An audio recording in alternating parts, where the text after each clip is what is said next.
Chapter 764. With the entrance of the village as the dividing line, Mordred was on the outside while Wuming was on the inside. Both of them had temporarily put away their weapons. When the clouds exploded from their attacks, Wuming and Mordred's attacks were interrupted. Wuming's figure was also reflected in Mordred's eyes because of the disappearance of the clouds. However, Mordred had no time to pay attention to Wuming. His armor was cracked and he was panting heavily. He was using his sword to support his body, looking extremely tired. Wuming, who was in the village, was also not feeling well, but it was not as bad as Mordred's. Because he had used up too much mana in an instant, Wuming was only panting twice. Because his mana had been supplied to the tens of thousands of Skywings, and because the spiritual base's mana was not as good as his main body's, Wuming did not have much mana left. Therefore, using so much mana in an instant was still a bit of a burden for Wuming. However, for Mordred to be able to contend with Wuming, it was truly abnormal. Could it be that Mordred also has the Lion King's blessing? Wuming could only think of this possibility. This was also the most likely. Wuming had learned from Tristan that both he and Gawain had received the Lion King's blessing. In that case, it was not impossible for Mordred to also receive the Lion King's blessing. While Wuming was thinking, Mordred quickly adjusted his breathing, stood up straight, and pulled out the king's sword from the ground. He also took off his helmet. Pretty good, Villo. Let's go again. Mordred had a maniacal smile on his face, looking like a dying flash. Are you sure you can still do it? Wuming came back to his senses and looked at Mordred worriedly. Wuming believed that Mordred had no more strength left. His armor was cracked and there were some bloodstains on his face. His spirit base was rather unstable. That's for sure. The Lion King bestowed me with a berserk blessing. I can continuously squeeze my spiritual base to release noble artifacts, so you don't have to worry at all. Mordred revealed a smile. However, this smile made Wuming feel rather sad. Wouldn't that be using Mordred to its fullest potential? Mordred's spiritual base was squeezed to the very last bit, until it could no longer be maintained. The energy that was squeezed out would be used on the enemies of the Holy City. Although it was harming others without benefiting herself, Mordred seemed to be quite happy about it. You don't need to meddle in other people's business. Villo, you have already become the Lion King's enemy. You don't have the qualifications to meddle in the Lion King's business. Just die for me. Mordred laughed arrogantly. He raised his king's sword and prepared to use another noble artifact. Hey Mordred, you also have memories of the Holy Grail War when you were in Romania, right? Since it's also, that means you also have memories of that. Mordred nodded. I remember that our relationship had eased a lot at that time. Do you really have to make things like this? Wuming was not willing to fight with the Knights of the Round Table from the beginning. Whether it was Tristan, Gawain, or Mordred, he was not willing to fight. Due to special circumstances, Gawain and Lancelot did not have any hostility towards Wuming when they met. Tristan did not listen to advice, so Wuming directly took him down. In the end, Wuming made a deal with Tristan and did not kill him. Gawain hated Wuming the most, but Wuming only destroyed Gawain's armor and weapon. Gawain fainted mostly because he was angry. The last one was Mordred in front of him. Because Mordred used a noble artifact, Wuming had no choice but to use a noble artifact to counteract it. However, in general, Wuming did not want to fight with the Knights of the Round Table. What nonsense are you talking about here? Yesterday's friend, today's enemy. Isn't this normal? As long as it's the Lion King's order, I, Mordred, will not hesitate to obey. As long as it's the Lion King's enemy, I, Mordred, will not hesitate to attack. You can only blame yourself for standing on the wrong side, Villo. After saying that, Mordred raised the king's sword up high, and scarlet lightning emerged from the king's sword again. However, Wuming, who was opposite Mordred, had a regretful expression. It's really sad. You have to know that you also have a trace of my bloodline. To put it simply, you are also my... Shut up. However, before Wuming could finish his sentence, he was interrupted by Mordred's thunderous voice. My father is only the Lion King. Remember this. Mordred's eyes widened as if something forbidden had been touched. The blessing that the Lion King gave her was activated again. Her spiritual base was converted into magic power, and finally, her magic power was converted into a noble artifact. Boom! Mordred raised the king's sword up high and exploded with an unprecedented beam of light. The beam of light that Mordred raised had a diameter that was comparable to the diameter of the entire village. In the village, shouted Ta, who was guiding the villagers to take shelter, widened his eyes. Hey, it can't be, right? This attack will definitely make us disappear. What should we do? Shouted Ta. Quickly think of a way. Tang Sanzang grabbed Shouted Ta's neck and shook him. I can't do anything. I can only ask the Villo who has already rushed over. Shouted Ta shook his head helplessly. Lord Villo? Quiet Hassan looked at the direction of the village entrance worriedly and murmured. The scene changed to the entrance of the village. Wuming sighed. Wuming frowned and looked at Mordred. With the power of this demon and your current spiritual base, you will disappear after this attack. There was no other way. Even through analysis, just by looking at it with the naked eye, he could see that Mordred would definitely disappear. The completely shattered armor revealed Mordred's calm expression. Her delicate skin had begun to crack. Blood flowed out from the cracked wound, and the wound was rapidly expanding. The blood that flowed out had begun to turn into magic power and dissipate. This was the precursor of the followers' exit. It doesn't matter at all. As long as I can get rid of you, traitor. The queen will be very happy. At this moment, Mordred, whose face was covered in blood, showed a naive smile. It was very strange. The traitor knight wants to help the queen, but he wants to eliminate me, the queen's close servant. There is nothing more ironic than this. Mordred was angry and wanted to say something, but Wuming immediately interrupted her. But you don't have a chance, Mordred. Chapter 765. Mordred's eyes narrowed. After Wuming finished speaking, Mordred already felt that something was wrong. Thus, Mordred hurriedly swung down her attack. However, just like what Wuming said, Mordred did not have a chance. Something was faster than her. The silver-white chains that were emitting a purple aura wrapped around Mordred's body. Her arms, thighs, abdomen, neck, and finally the emperor sword that Mordred was holding high was wrapped up by the chains.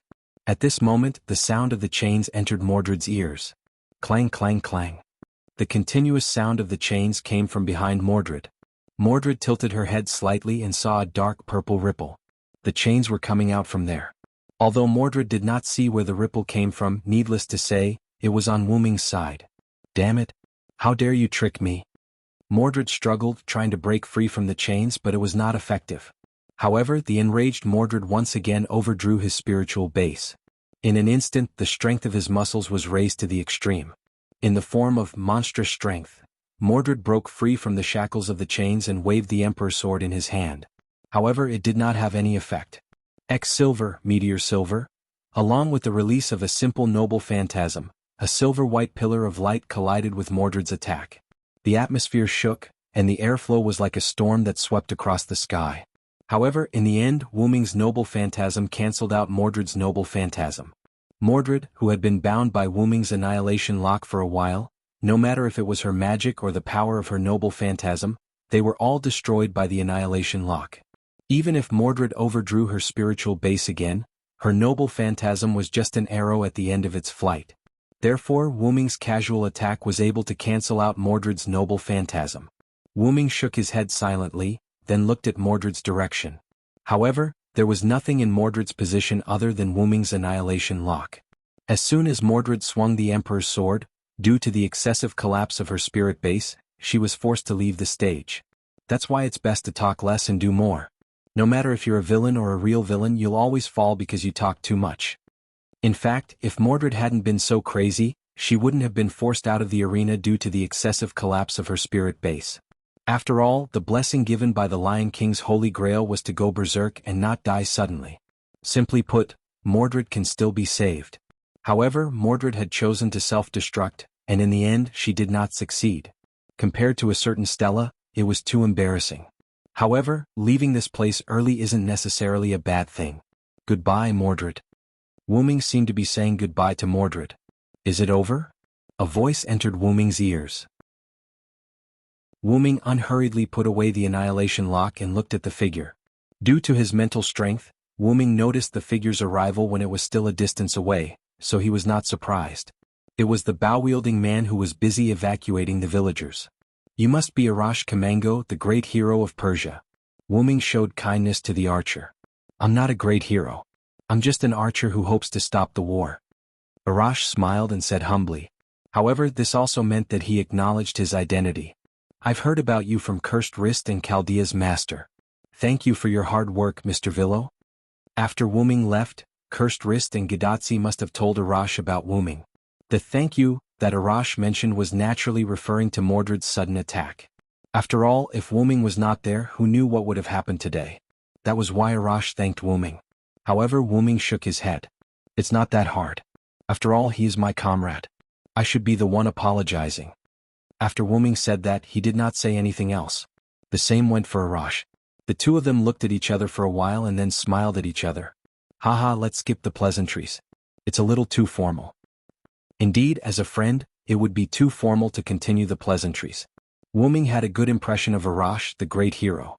It was mainly because Arash's personality was neither servile nor overbearing. His tone was gentle and he was quite polite. In short, Wuming liked to make friends with Arash. Villo there answered, King Arthur's subordinate, first knight of the Round Table. Arash Kamango, King Manuchi Hale's warrior. Then Wuming extended a hand. Modern handshake etiquette, I quite like it. Arash did not say anything. He smiled and shook Wuming's hand. Then the two of them spoke at the same time. Nice to meet you. The moon gradually moved to the westernmost side, and the sun slowly rose from the easternmost side. The sun shone on the earth. Although the village was in a mess because of the aftermath of the battle, fortunately, there were no casualties. Even Mordred's initial attack had only destroyed a few houses that were used as warehouses and no one lived in them. Wuming, Arash, Quiet Hassan, Idu Tengta, and Tang Sanzang worked together with the villagers to clean up the village. I really didn't expect that a knight of the Round Table would leave here. Idu Tengta was holding some wooden planks and was slightly surprised. My second apprentice is here, that guy will naturally leave. Tang Sanzang said proudly as if she was the one who killed Mordred. Although he wanted to complain about Tang Sanzang's speech, Idu Tengta, who had seen Tang Sanzang's mouth cannon, said that it was better to avoid it, so he immediately changed the topic. By the way, Arash, who is by His Excellency Villo's side, doesn't seem to be ordinary. Idu Tengta looked at Arash, who was on the other side, sorting out the items with Wuming. Arash is also a local servant in this area. He is a legendary figure who can tear the earth apart. In any case, Tang Sanzang had also wandered around this singularity, so he had a lot of knowledge about the local stories. Therefore he was no stranger to the great hero Arash. By the way, where did Quiet Donor go? Tang Sanzang thought of Quiet Hassan, and he couldn't find her at all. However, Idu Tengta shook his head naturally, and he didn't know where she went. In a corner, Quiet Hassan was looking at Wuming's figure. Because of the mask, Quiet Hassan's expression couldn't be seen, but from time to time, some words full of nostalgia could be heard from Quiet Hassan's mouth. Sir Villo? Chapter 766. In the north, near the mountains of East Village, a black shadow was jumping up and down between the mountains, moving toward East Village at a very fast speed. Not far behind this black shadow, several figures were also moving quickly, but they weren't as fast as the black shadow in front of them. Whether it was the black shadow in front or the few figures behind, they were all familiar to Wuming. These people were naturally Gadatsi and her party heading to the Yazril temple. Is Mr. Cursed Wrist in such a hurry? Mashu looked at the figure in front of her that was almost out of her sight, and said to herself in confusion. After all, it's Cursed Wrist's village. It's normal to be anxious, Hassan and Matthew explained as they ran side by side. Because the Yazril temple was located on a mountain higher than East Village, the scene of DNA helix exploding over East Village last night was naturally reflected in the eyes of Gadatsi and her party. If such a thing had happened in Hassan's village, she would have been very anxious. Don't worry, if nothing goes wrong, Assassin should have returned long ago. With him around, the village will never have any problems. Gadatsi, who was in Matthew's arms, was full of trust in Wuming. Hassan looked at Gadatsi deeply, then nodded. But the way Hassan looked at Gadatsi made Gadatsi feel a little awkward. And the reason for the awkwardness was, by the way, Matthew, why don't you put me down? This position is too embarrassing. Gadatsi whispered in Matthew's ear. When they went there, Gadatsi was riding the car, invented by Da Vinci. However, in the Yazril temple, Da Vinci's car had some problems, so Da Vinci stayed to repair her car. Therefore, on the way back, Gadatsi was carried by Matthew. After all, the road was rugged and Gadatsi could not move alone. It was the best choice to be carried by Matthew, Gadatsi's servant. Anyway, it was unlikely that Hassan and Cursed Wrist Hassan would carry Gadatsi. Even if they were willing, Matthew would not be willing to give the opportunity to carry his senior to others.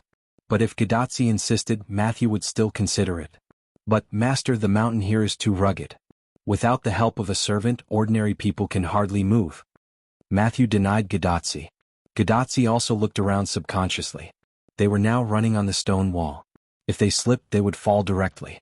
A servant would be fine, but if it was Gadotsi in her human form, she might be done for. Therefore, in Matthew's view, it was too dangerous to let his senior walk alone. It's okay. Da Vinci is still behind. I'll just take her car. Indeed, there was no sign of Da Vinci around Gadotsi and the others. Find a place to put me down, Matthew. Da Vinci knows this way. She is a genius. I'll wait here for her to pick me up. The implication was that Gadotsi wanted Matthew and Hassan to go first. No, I'll stay with Master, Matthew said firmly while stopping at a relatively flat place. She, Mashu, could do anything, but she couldn't leave her senior and master alone in this deep mountain. This was a matter of principle. When Hassan saw Mashu stop, he shook his head helplessly. Then I'll go first, Hassan said, accelerated, and chased in the direction of Cursed Wrist Hassan. Taking a closer look, Hassan's speed in this group of mountains was almost the same as Cursed Wrist Hassan's speed in this place. In other words, Hassan had actually been taking care of Matthew and Gadotsi. Matthew and Gadotsi looked at each other and smiled awkwardly. But since things had come to this point, they could just wait. Anyway, they could chat to pass the time. She had to admit that Da Vinci was indeed a genius. Her car was quickly repaired. Hey, your genius Da Vinci is here. Da Vinci was driving a strange, small aircraft similar to a UFO, flying toward Gadotsi and Matthew. Lubdavir, who was responsible for protecting Da Vinci, was half-squatting on this small UFO. As a knight of the Round Table, he naturally had the unique skill of not falling off from the object he was riding. Da Vinci's speed was very fast. Matthew and Gadotsi only waited for a little while before Da Vinci came over in her UFO. Finally, Da Vinci is here. Gadotsi stood up excitedly. Did you miss me, the genius? To Chika-kun, Da Vinci opened the UFO hatch and motioned for Gadotsi to come in. Gadotsi nodded, walked in quickly, and sat down in the co-pilot seat next to Da Vinci. Lubdavir jumped down from the UFO. Miss Matthew and I will walk. After all, the UFO's design structure could only accommodate two people, the driver's seat and the co-pilot's seat. Therefore, the surface of this UFO could only accommodate one person. I agree with Mr. Lubdavir's opinion. Master, you and Da Vinci can go first. Mr. Lubdavir and I will catch up, Matthew said to Gadotsi in the co-pilot's seat. However, this was the best choice, so Gadotsi also nodded. Then Da Vinci, let's go. The nozzle behind the UFO suddenly sprayed flames, and the entire UFO flew out directly. Wait a minute, Da Vinci, I haven't fastened my seat belt yet. Looking at the UFO in the distance, Matthew and Lubdavir didn't know what to say. Then Lubdavir looked at Matthew, his compatriot. Let's go, Matthew. Yes, Mr. Lubdavir. The two also embarked on the journey to Dongji village. At the forefront, Cursed Wrist Hassan arrived at Dongji village first. Standing on a cliff, he looked down at the messy but not damaged Dongji village, as well as the villagers who were packing up and the servants who helped the villagers pack up. Seeing this, Cursed Wrist Hassan breathed a sigh of relief. At least the village was still there and the villagers seemed to be fine. Immediately afterward, Cursed Wrist Hassan jumped down. In Dongji village, Wuming, who had been separated from the other servants and was helping the villagers pack up alone, looked in a certain direction thoughtfully. Immediately afterward, Cursed Wrist Hassan appeared in the direction where Wuming was looking. Sure enough, you're back, Mr. Cursed Wrist Hassan. Chapter 767. When Cursed Wrist Hassan heard the word as expected, it sounded rather impressive. As expected of His Excellency Villo. Although I didn't use the aura concealment technique, His Excellency Villo was able to discover me in advance from such a distance. Cursed Wrist Hassan complimented Wuming. You're too kind. His Excellency Cursed Wrist also said that you didn't use the aura concealment technique. It's normal for me to discover you, Wuming responded to Cursed Wrist Hassan. After complimenting each other, it was time to get down to business. Since you came back alive, that means you've succeeded, right? As if responding to Wuming's words, Cursed Wrist Hassan tapped twice on his skull-masked face. Yes, thanks to His Excellency Villo, Sir First Hassan didn't do anything to me. Cursed Wrist Hassan's tone was quite grateful. Then, Cursed Wrist Hassan stretched out a hand with something in his hand. Taking a closer look, wasn't the thing in Cursed Wrist Hassan's hand the small box that Wuming gave him? I'll return it to you, His Excellency Villo. Cursed Wrist Hassan handed the small box to Wuming. However, Wuming just smiled. Keep it. Maybe it'll be useful in the future. Cursed Wrist Hassan was taken aback then nodded. If that's the case, I'll accept it. Cursed Wrist Hassan was not a pretentious person. Since the other party said he would accept it, then he would accept it. By the way, where are Tachika and the others? Are they still behind? However, after Wuming finished speaking, the roar of the aircraft entered his ears. Then Wuming searched for UFO, and saw it. Wuming was shocked. What the hell is this? Hey Villo, did you miss me, the genius? Da Vinci opened the hatch, quickly walked out and greeted Wuming. Gadatsi, on the other hand, seemed to be carsick. She was already lying on the platform in front of the passenger seat, twitching non-stop. How did you make it? Wuming asked. This is a flying machine made from the oars I found on the road. Although it can only accommodate 2 people, it is a genuine flying machine. Da Vinci proudly introduced his masterpiece to Wuming. The corner of Wuming's mouth twitched. Building a car out of pure wood and a flying machine out of ore. As expected of Da Vinci. You might as well change your name to Thomas Alva Da Vinci. At this moment, a black shadow appeared in the surroundings. Seriously, isn't it too perverted to sit on this thing? The person who came was none other than Hassan.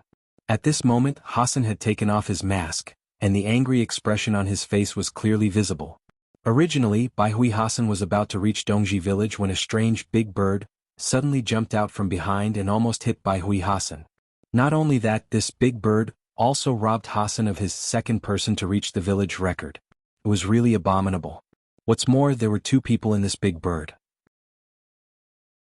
Doesn't that mean that I'm actually the 4th? Furthermore, the one sitting inside was that smiling Da Vinci. That smile was too similar to that of the angel who bullied her.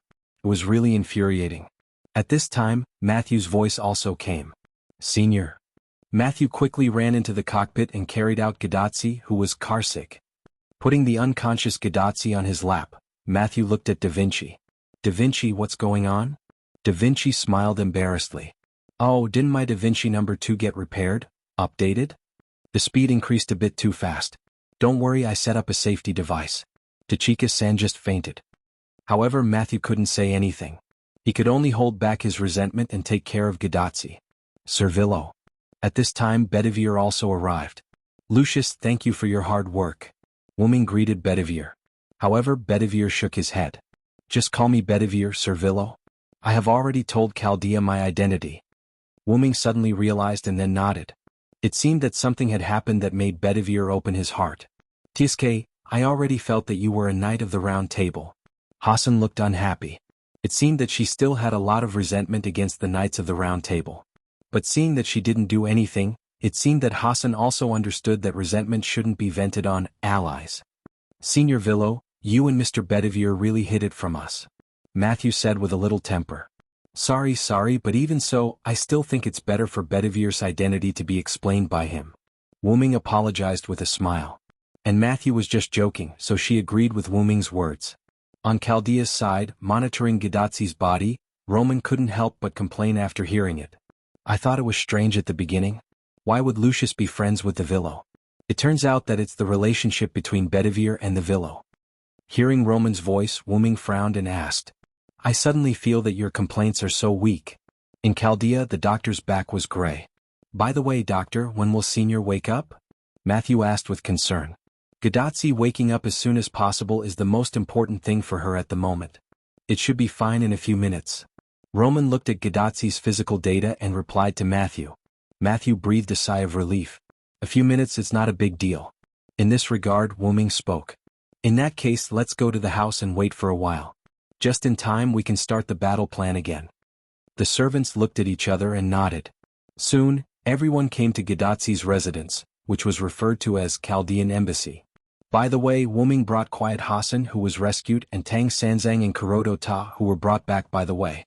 Just then Gadatsi woke up. Matthew, I seem to see my deceased grandmother waving to me. Mashu was so scared that she didn't know what to do. What?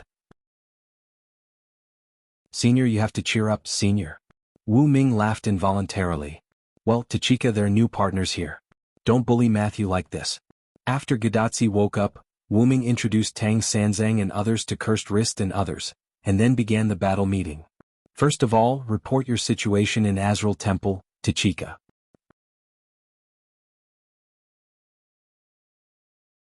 Chapter 768. Yes. Gadotsi stood up and saluted. After explaining the details, Gadotsi summed it up in one sentence. After successfully arriving at the Azrael Temple, we passed the trial of the first Hassan. After showing the token you gave to the first Hassan, Cursed Wrist Hassan was fine, and the first Hassan said that he would help Chaldea save humanity. That's all. Very well, since the assassin agreed, then he will definitely help us at the right time. We don't have to pay attention to this for the time being. Wu Ming nodded with satisfaction. Sure enough, after the first Hassan saw that he was here, he made a big promise. Helping to save humanity was not just helping to save the humanity of this singularity. If the last singularity, which was the Mesopotamia singularity, had the help of the first Hassan, it would be a great help. By the way, Villo Sr., what happened in the village last night? Matthew raised his hand and asked. Mordred found this place and launched an attack. In the end, because of excessive overdraft of the spiritual base, she left. The village was slightly damaged and no villagers died. Wu Ming reported quite concisely. Mordred. Gadotsi thought of the Mordred in the London singularity. Don't be sad, the servant is just a clone of the heroic spirit. The Mordred in this singularity is not necessarily the Mordred you met. Because she is the Mordred I met. Wu Ming added in his heart. She betrayed the king when she was alive, but she can't see the traitor this time. It's really ironic. Wu Ming shook his head silently. However, Mordred has left after all, which saves you from not being able to kill her. Sorry? Matthew and Gadotsi said in unison. Wu Ming waved his hand indifferently and continued to speak. Then let's move on to the main topic. Wu Ming became serious. After looking around at everyone, Wu Ming opened his mouth. Everyone, I plan to attack the holy city tomorrow morning. Everyone exclaimed in unison. Isn't this a little too early? Hassan asked tentatively. Indeed, and I think it's a little rushed. Cursed Wrist Hassan nodded. Actually, it's not fast at all. Wu Ming shook his head and continued. When I was rescuing Serenity Hassan, I met a Gwawan. Hearing this, everyone's heart froze. I'm afraid he's already guessed that I've teamed up with the mountain people and will be on guard against us. That's why I'm suggesting an immediate attack tomorrow. I see. The best defense is offense. Cursed Wrist Hassan nodded thoughtfully. That was what Wu Ming meant. If they attack tomorrow, the other party might not expect Wu Ming and the others to attack so quickly. That would catch the other party off guard. Of course, in addition to that, there was another reason. The village has been discovered by Mordred. Who knows if she has already asked the Knight of Solemnity to send a message to the Holy City. However, with Mordred's temperament, it was unlikely that she would make such a delicate decision. The possibility of Mordred not having any Knight of Solemnity following her was too small. In addition, Lancelot also told Wu Ming that Mordred had a small number of Knights of Solemnity. Therefore, if Mordred's Knights of Solemnity did not show up, it was more or less possible that they had returned to the Holy City. Or rather, it was more reasonable for her to order the Knights of Solemnity to "Don't follow me. I want to start ravaging alone." After that, all the Knights of Solemnity returned to the Holy City. After all, that was Mordred, wasn't it? Assassin, do you mean that the Holy City might strike first and send the Knights of Solemnity to attack us? Gadotsi asked thoughtfully. Wu Ming nodded and added. That's not the worst. The worst should be the Lion King's Holy Lance. Arash suddenly said at this time. Am I right, Your Excellency Villo? Wu Ming nodded. The Lion King's Holy Lance is tied to the mist anchors on both sides of the planet. Even if it's ordinary power, it's not something an ordinary servant can handle. If it's the true name Liberation, it won't be a problem to launch an attack from the Holy City. Wu Ming said something rather terrifying. If the Lion King knows our location. Matthew said lightly. Then aren't we in danger now? Gadotsi continued Matthew's words, looking shocked. So, everyone is busy packing up and moving now. Arash pointed outside the window. Not only that, because some of the buildings in the village were destroyed and because of the aftermath of me and Mordred, many houses are already in danger. The combination of the former and the latter, leaving is the best way. Well, but where can we go? Cursed Wrist Hassan thought. Let's go to the West Village, Wu Ming said. My village? 100 Faces Hassan was shocked. But, Your Excellency Villo, the West Village is indeed not far from the East Village, but that's only for us. It's impractical for the villagers to move there en masse. Cursed Wrist Hassan was not trying to undermine Wu Ming's plan. If it was a few villagers moving, it would be fine, but this time the villagers were moving en masse, and the difficulty had increased by many times. However, Wu Ming did not find it difficult. Don't worry. My ability, the portal, allows me to connect two places I have been or seen at will. There is no time limit and I can set the size of the portal myself. So, it's not difficult for the villagers to move en masse. Yeah, I forgot that assassin has this ability. Gadotsi clenched her left fist and hit her palm. After moving the villagers of the East Village, we can start preparing in advance. After everyone sleeps for a night, I'll use the portal to teleport everyone over the next morning. If Aguawan was here, he would definitely scold Wuming for cheating, because Wuming had entered the holy city and walked around once. Of course, if the Lion King's holy lance was still maintaining the light film, Wuming's portal might not be able to pass through. So, it would depend on the situation when the time came. Question: why don't we attack at night? Quiet Hassan, who had not spoken much, spoke up. Wuming did not even need to answer this question. Gadotsi and the others were very clear about this question. It's all because of Gawain, Gadotsi and Matthew replied in unison.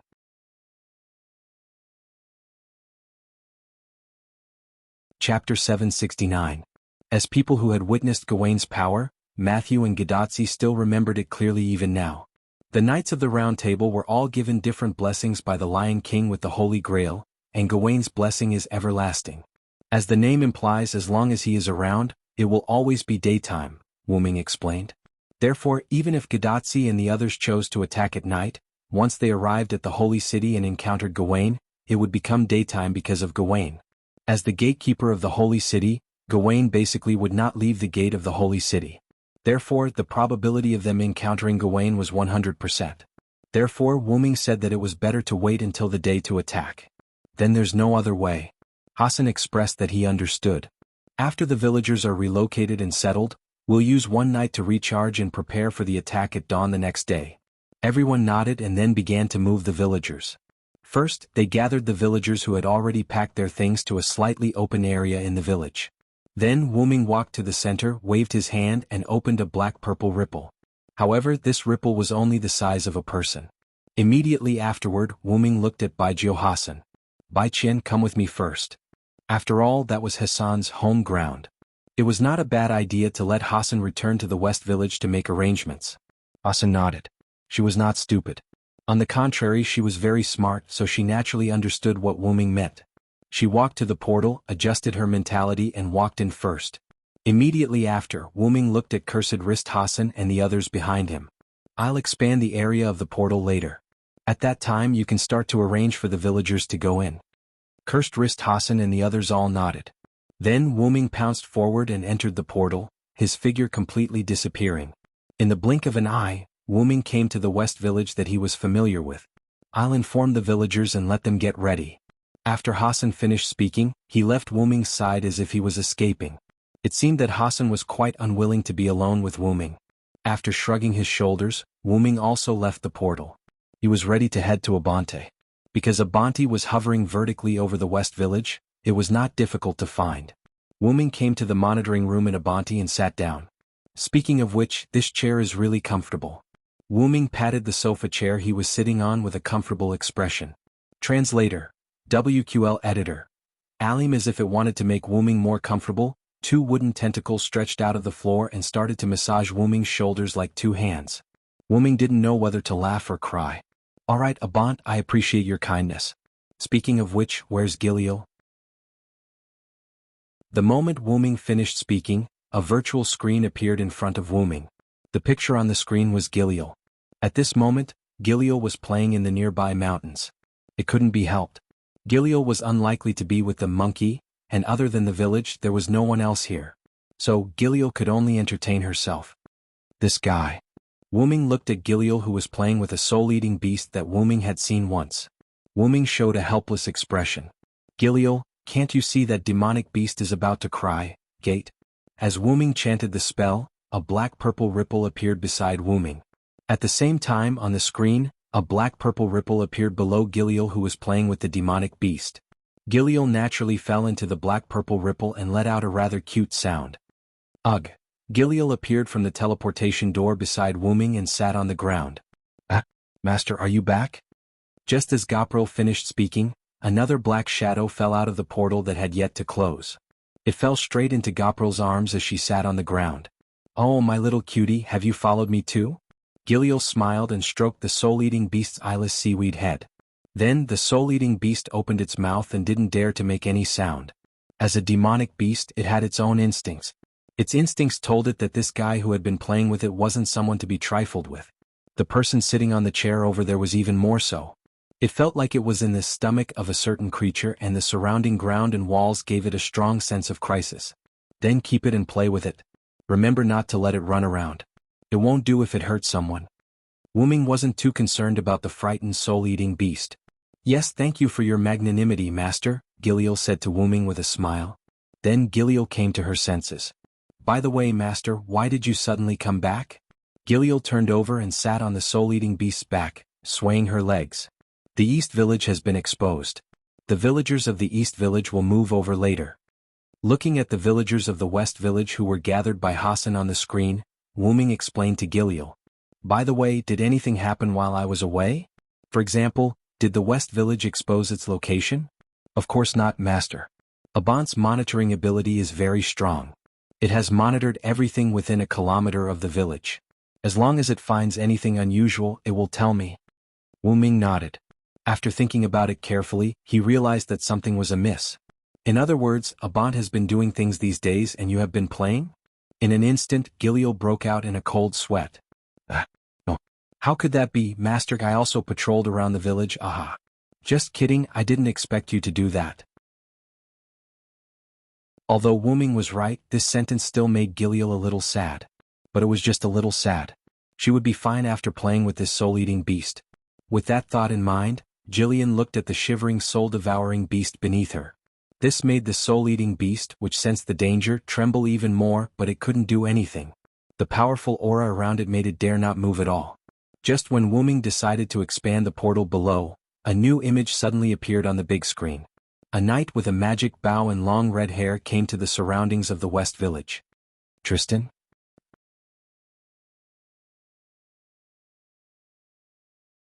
Chapter 770.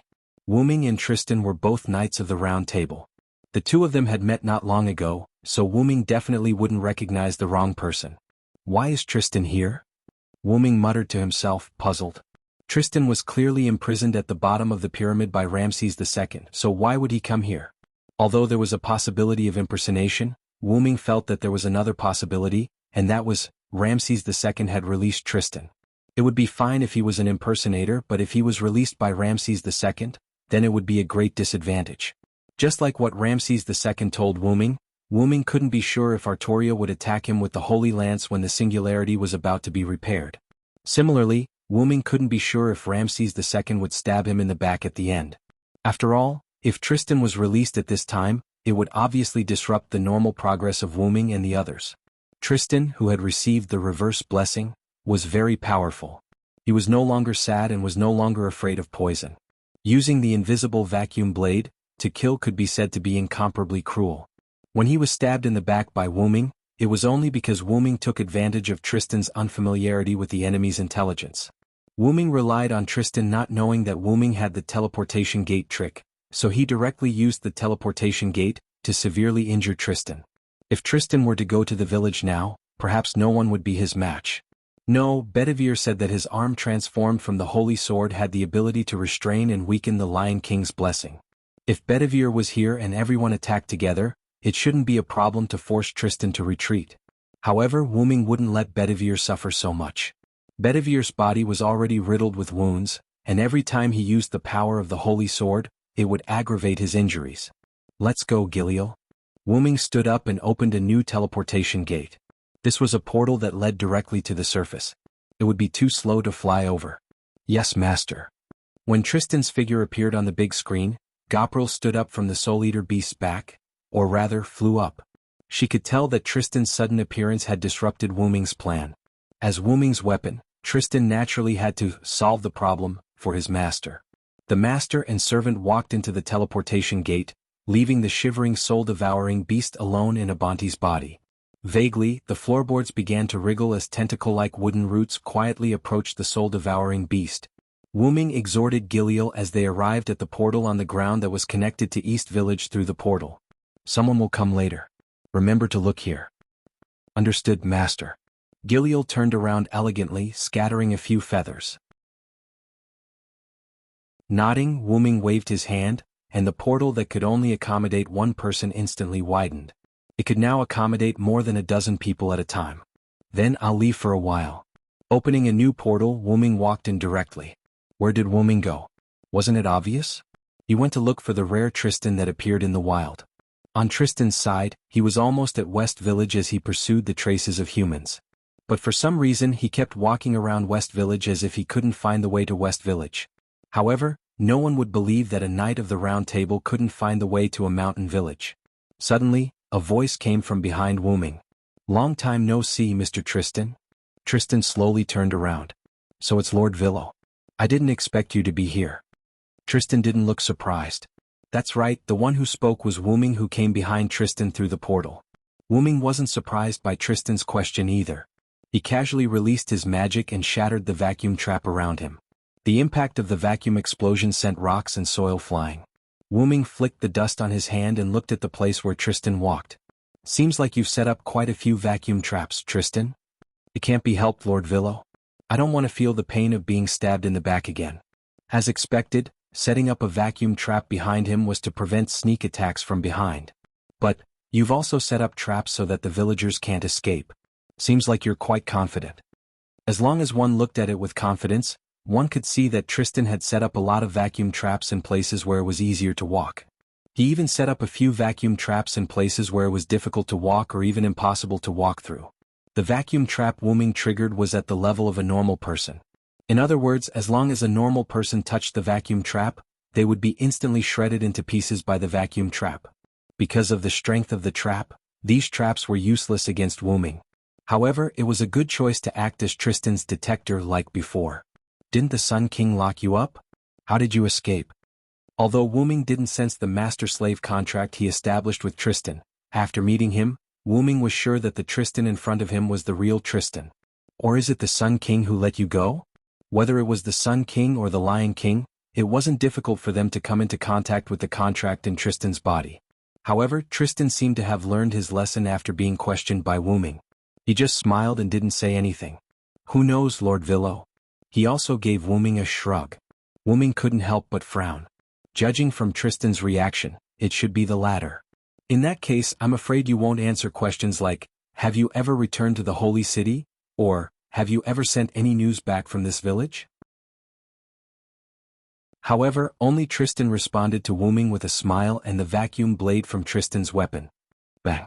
The vacuum blade clashed with Wuming's sword and let out an unprecedented ear-piercing sound. It seemed that Tristan came prepared this time. "What a pity, Tristan." Wuming shook his head slowly and pulled out the meteor silver that floated in front of him from the golden ripples. "Come on, Tristan."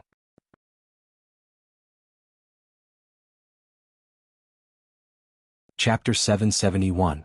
At this time many people gathered in East Village. Gadotsi and others also encountered the enemy. In the corner of the periphery of the village, Gadotsi led a group of servants to hide. Arash, Tang Sanzang and Da Vinci stayed in the village, responsible for guiding the villagers into the portal, so only Gadotsi, Matthew, Idita, Bedivere, Cursed Wrist Hassan and Tranquil Hassan came here.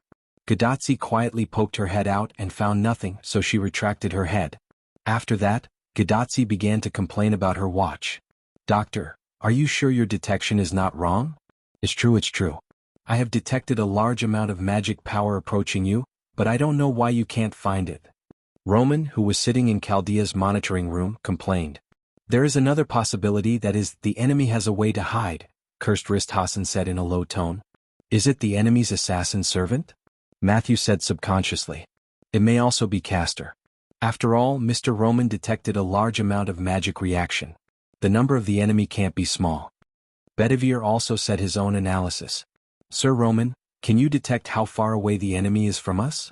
Cursed Wrist Hassan looked at Gadotsi's watch communicator. "It's about 300 meters, Roman replied. 300 meters. Cursed Wrist, who had the modern knowledge given by the Holy Grail, naturally knew how much 300 meters was. So Cursed Wrist Hassan observed the terrain. "My village is built halfway up the mountain. It's extremely hidden. If the enemy is still 300 meters away from us, they shouldn't have come up yet. That might be the reason why they didn't see the enemy. So what should we do next?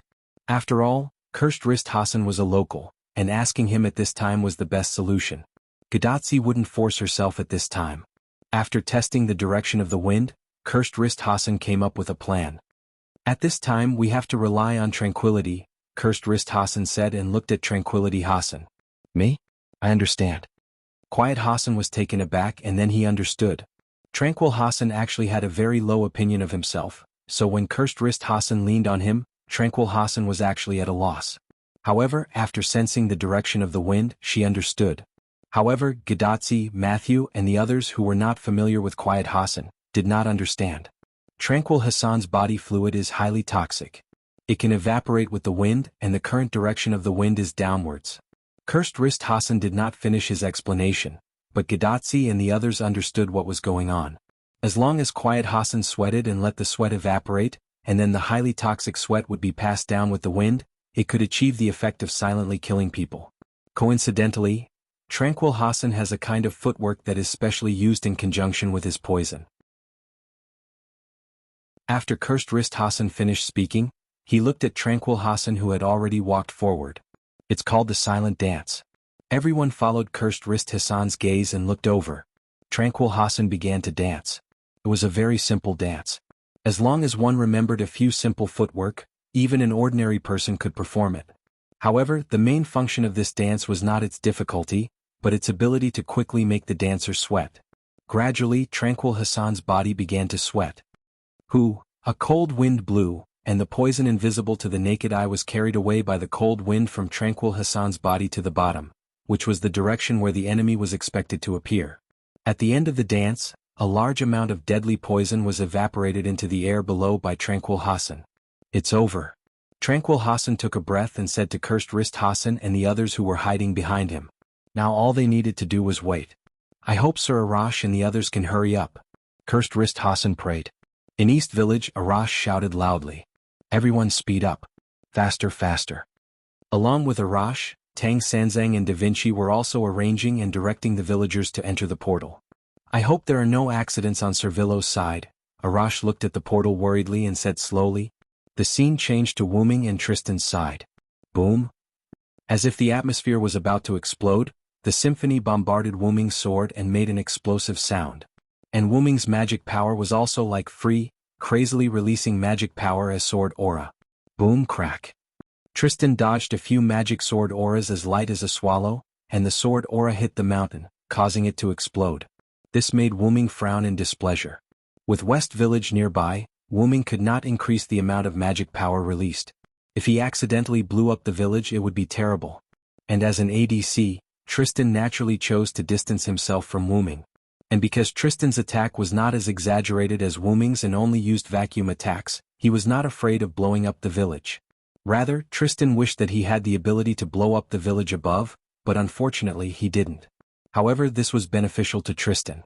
Although it was inconvenient to move in the mountains, it was the same for both sides. However, Wu Ming was afraid of the slightest thing but he could let go of it. Moreover, he was already on guard against Wu Ming's portal. Tristan dared not say that he could defeat Wu Ming, but he was sure that Wu Ming would not be able to defeat him in a short time. It seems that you've really set me up, Tristan. Wu Ming wasn't a fool. He naturally saw that everything around him was disadvantageous to him. You can't blame me for this, Servillo. Tristan replied with a smile. It was impossible to tell that he was a ruthless character who had accepted the reversal. But aren't you mistaken? Wu Ming said softly. Wu Ming had never been a Villo. On the contrary, the Villo had always been him, always been Wu Ming. Then, let the second round of the game begin. Wu Ming said and suddenly flew towards Tristan. This gave Tristan a fright.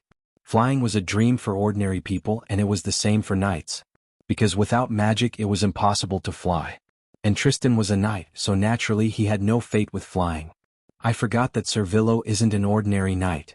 Although there weren't many knights who could use magic, it didn't mean that they didn't exist. Wu Ming was the most mysterious member of the Knights of the Round Table. The fact that he knew magic had spread throughout the Knights of the Round Table. Wasn't the portal the best proof? Tristan scolded himself for underestimating his opponent. However, the most important thing right now was to deal with Wu Ming who had flown in front of him.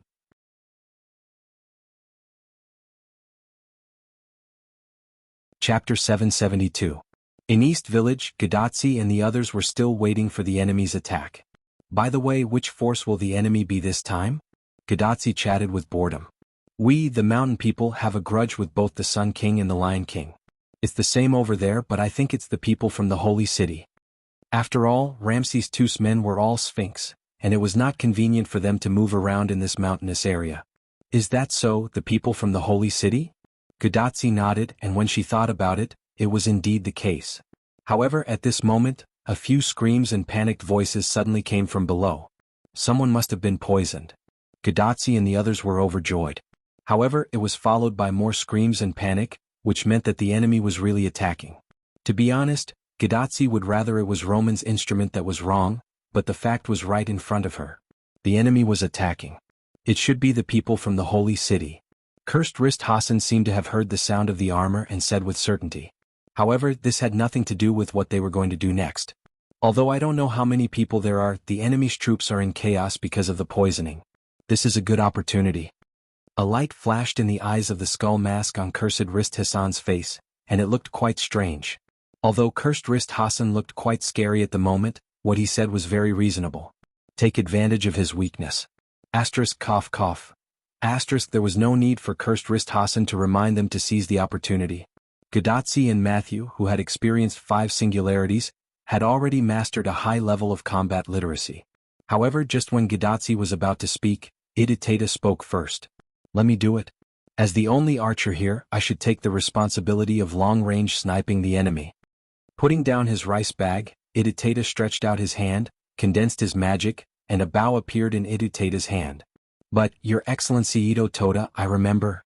Tranquil Hassan clearly remembered that Ito Toda did not like to fight. Why would he volunteer himself? I don't like fighting, but I won't back down. That would be a disgrace to my name. After saying that, Idafuda knocked an arrow on his bow and released it with a swoosh. Then a scream was heard. Ah! As expected of the ancestor of martial arts. You managed to hit the enemy with just a casual swing of your sword. Roman praised in Chaldea. Immediately afterward, Roman discovered many individual heat source reactions from the monitor on the big screen. In the end, because the distance was too far, the instrument could no longer detect them. Tachika, be careful. They have over 100 people. Looking at the dense red dots on the map, Roman gulped. To be surrounded by so many people in such a rugged mountainous area, was it a miracle or bad luck? Understood, Doctor. Matthew, get ready for battle. Gadotsi promised Roman, then looked at Matthew.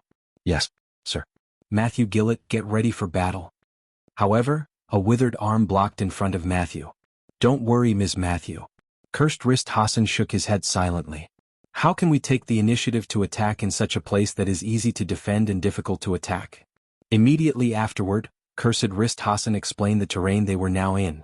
The mountain road leading to the village was a spiral road, and Cursed Wrist Hassan and the others were now in the middle of the spiral. Not only were there a lot of stones as cover, but they were also facing the road below. Due to the small population, the mountain road was quite narrow. It was impossible for a group of people to charge up. It could only accommodate a few people. If the enemy passed by here, then Cursed Wrist Hassan and the others would have a headache, but they did not. Then they were in big trouble. Hearing Cursed Wrist Hassan's explanation, Gadotsi and Matthew immediately thanked Roman. It's all thanks to the doctor. After all, it was Chaldea's instrument that detected the enemy who had not yet arrived. It's all thanks to Villo and Da Vinci. If it weren't for Villo's simplicity, Da Vinci wouldn't have repaired and improved the instrument's strength here. Although that was what he said, he felt that Roman was venting his grievances. Okay, doctor, help us see where the enemy is. Gadotsi comforted Roman, and did not forget to let Roman see the enemy's position. Yes, I'll see. Although it was a little perfunctory, Roman was still very happy. The detection shows that the enemy is at the corner in front where you can't see. It seemed that the enemy was not stupid. They knew that someone was ambushing them in front. It seemed that the enemy was not going to act rashly. Let me do it again, Quiet Hassan suggested. However, Cursed Wrist Hassan rejected it. The enemy is already on guard. I'm afraid it won't be effective. Instead of wasting energy, it was better to wait and see. Our mission is to cover the villagers' retreat. As long as the villagers leave, we'll leave too. Therefore, all they needed to do now was to stall the enemy. Yes, just like how Tristan was going to stall Wuming. However, Wuming was not someone who could be stopped, and Tristan was not someone who could stop Wu-Ming. In other words, Tristan, who was shot to the ground and rolled a few times, spat out a few mouthfuls of blood. Tristan felt that he was too sad. He was beaten by Wu-Ming so badly that he spat out blood again. Facing Wu-Ming, who could use spirit power to fly and quickly approach him, Tristan felt that there was no way to fight this battle. In terms of defense, he was not as thick as Wu-Ming. In terms of attack, he was not as good as Wu-Ming with Holy Sword. In terms of speed and agility, he was not as good as Wu-Ming, who could fly. How could he fight? To be honest, if it wasn't for the effect of the reverse blessing, he would have already left the stage. Because this time, Wu-Ming was going all out against Tristan. In Wu-Ming's view, it was enough to let him go once for the sake of his comrade. After all, if their identities were reversed, he didn't think that Tristan, who had received the reversed blessing, would let him go. He had tried to obstruct him time and time again. Even if he was a comrade, Wu-Ming would not tolerate him, not to mention, Tristan, who had received the reversed blessing, was too arrogant.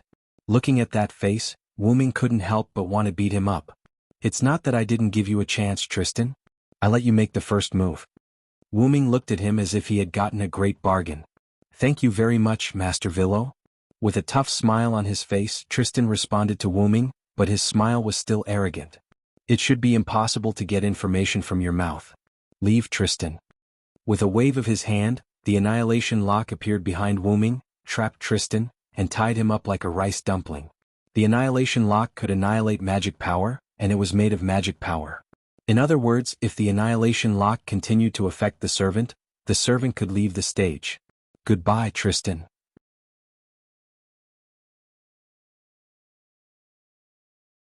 Chapter 773. I wonder how Tachika and the others are doing. While putting away the annihilation lock, Wu-Ming looked in the direction of Nishino village. If Tristan's arrival was not an accident, then there might be enemies in Nishino village. I have to go back and check it out.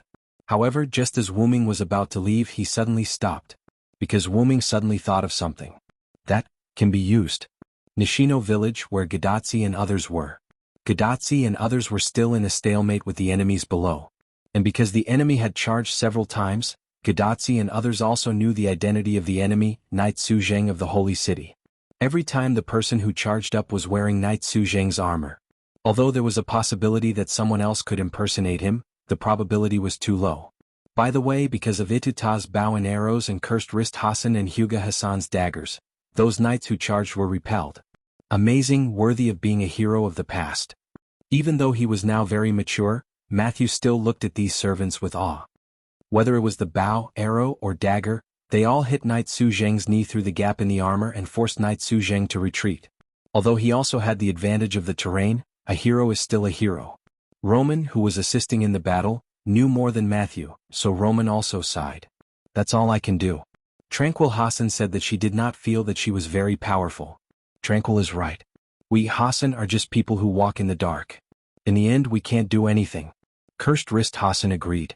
Then Cursed Wrist Hassan looked at Ituta, who had his bow and arrow aimed below to prevent the enemy's sudden charge. Sir Ituta, your skills are beyond my expectations. Originally, Cursed Wrist Hassan only wanted Itoda Sato to deal with Solemn Knight because he was an archer. Who would have thought that Kurodo Ta was so skilled? Cursed Wrist Hassan had never seen Kurodo Ta miss. Basically, every arrow hit the enemy's knee. Ah, Lord Cursed Wrist, you flatter me. I'm just a crude person who likes food. Although he said that, Itafuda actually enjoyed Cursed Wrist Hassan's praise. This was a good reflection that the other party was indeed a boor. Most of the villagers should have moved away by now. We can't keep wasting time like this. The enemy has basically figured out our numbers. Cursed Wrist Hassan was a little worried. Every time the Solemn Knight charged, it was as if the position was predetermined. If Cursed Wrist Hassan and the others attacked, they would gradually expose the number of people who could attack from a distance. If they did not attack, the other party would charge again. And because the other party had groped a lot, the Solemn Knight almost rushed up several times. If it weren't for Matthew and Bedivere to repel the other party when they rushed up, I'm afraid the enemy would have already rushed up. However, because of this, the other party almost figured out the exact number of people on their side again. All kinds of phenomena showed that the other party had a wise commander. As long as he was given a little more time, he would probably command the Solemn Knight to charge up. With this thought in mind, Cursed Wrist Hassan suddenly realized something. How long has it been since the other party launched a charge? About 10 minutes, Roman, who was a combat support, reported. But if I remember correctly, the Solemn Knight's charge is very regular. About 5 minutes, Roman said again. Could it be that the other party has made a new move? Gadazzi also realized the problem. Since the other party has broken the pattern, I'm afraid it's really like what Her Excellency Tachika said. The other party has made a new move. Quietly poking his head out, Cursed Wrist Hassan looked down and found that the other party did not show any signs of charging again. Then, Cursed Wrist Hassan looked at Gadazzi and spoke as if he was asking for a discussion. Let's retreat, Her Excellency Tachika. Staying here now was tantamount to waiting for death. Besides, the villagers of Dongji village were almost done with their relocation.